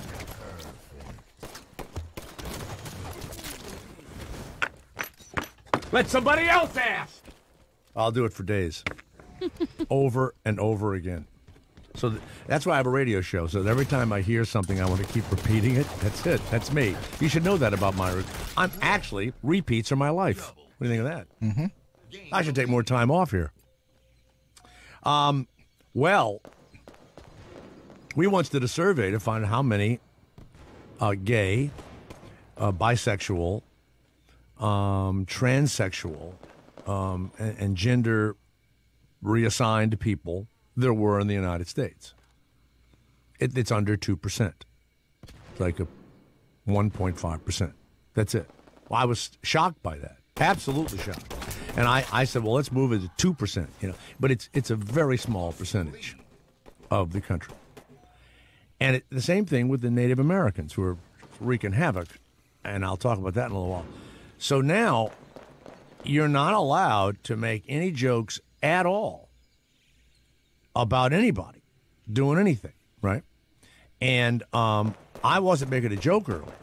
I believe, given what we know about the Kardashians, once Bruce Jenner makes the complete turn, is he going to be Belinda, Beverly? Haven't they picked the name out for him? Belinda he picked, yeah. Belinda he picked. Which I hate. Oh, you hate Belinda? Yeah, I don't like it. What about having the big man arms and the big man neck and the big man legs? That I don't mind so much. That doesn't throw you, huh? No. Good. So, and being able by the, hey, Belinda, come on, let's race, Belinda's going to run your ass down, right? You know good and well that Kris Kardashian is going to have a Belinda Jenner deal at Target. It's going to happen. What? What? She's going to have to wear dresses, and there's going to have to be designer dresses. You don't come out of the Kardashian family, become a woman, and then you look like, your Aunt Sally, in some sort of a sack. Well, she's going to wear designer outfits. They're going to make handmade, beautifully designed outfits that complement the former Bruce Jenner's body. And that's probably a market. There are a lot of women that aren't gay that look and are built like men. Right. Right? Yeah. A lot of ex-athletes, and they're women. And, there was some basketball coach over the weekend, some woman, and I thought for the whole game she was a man because she wore like a man's kind of a checked shirt and a belt and, kind of man's pants. And I thought, wow, no, but then I realized it wasn't. And I'm thinking, she's still a woman. Even if she likes other women, it doesn't make any difference. She'll want a dress. And I think that Belinda Jenner's outfit. You don't think so, Christina? All you know about them? I misheard you. I thought you were saying that Kris Jenner was going to get the deal going, and I just feel like they're divorcing. No, I don't think Kris Jenner would help him with that at all. I don't. You're wrong. That's $1 jillion. I mean, but there, she's like disowning him. Yeah, she's not. She doesn't really. No, she isn't. No, she is. She's dating somebody else. He's like younger than her own children. She's not very interested in what's happening with Bruce Jenner. I don't believe. She said she's in total support of Bruce. She's known about it for a long time. Of course she's going to say that. She can't say anything else. She can't go You're out acting against like she's embarrassed. You're acting like she's not embarrassed. Bruce Jenner is a big transsexual dollar sign all of a sudden. Huge money. I'm telling you now. I might even wear a BJ little smock every now and again. Have a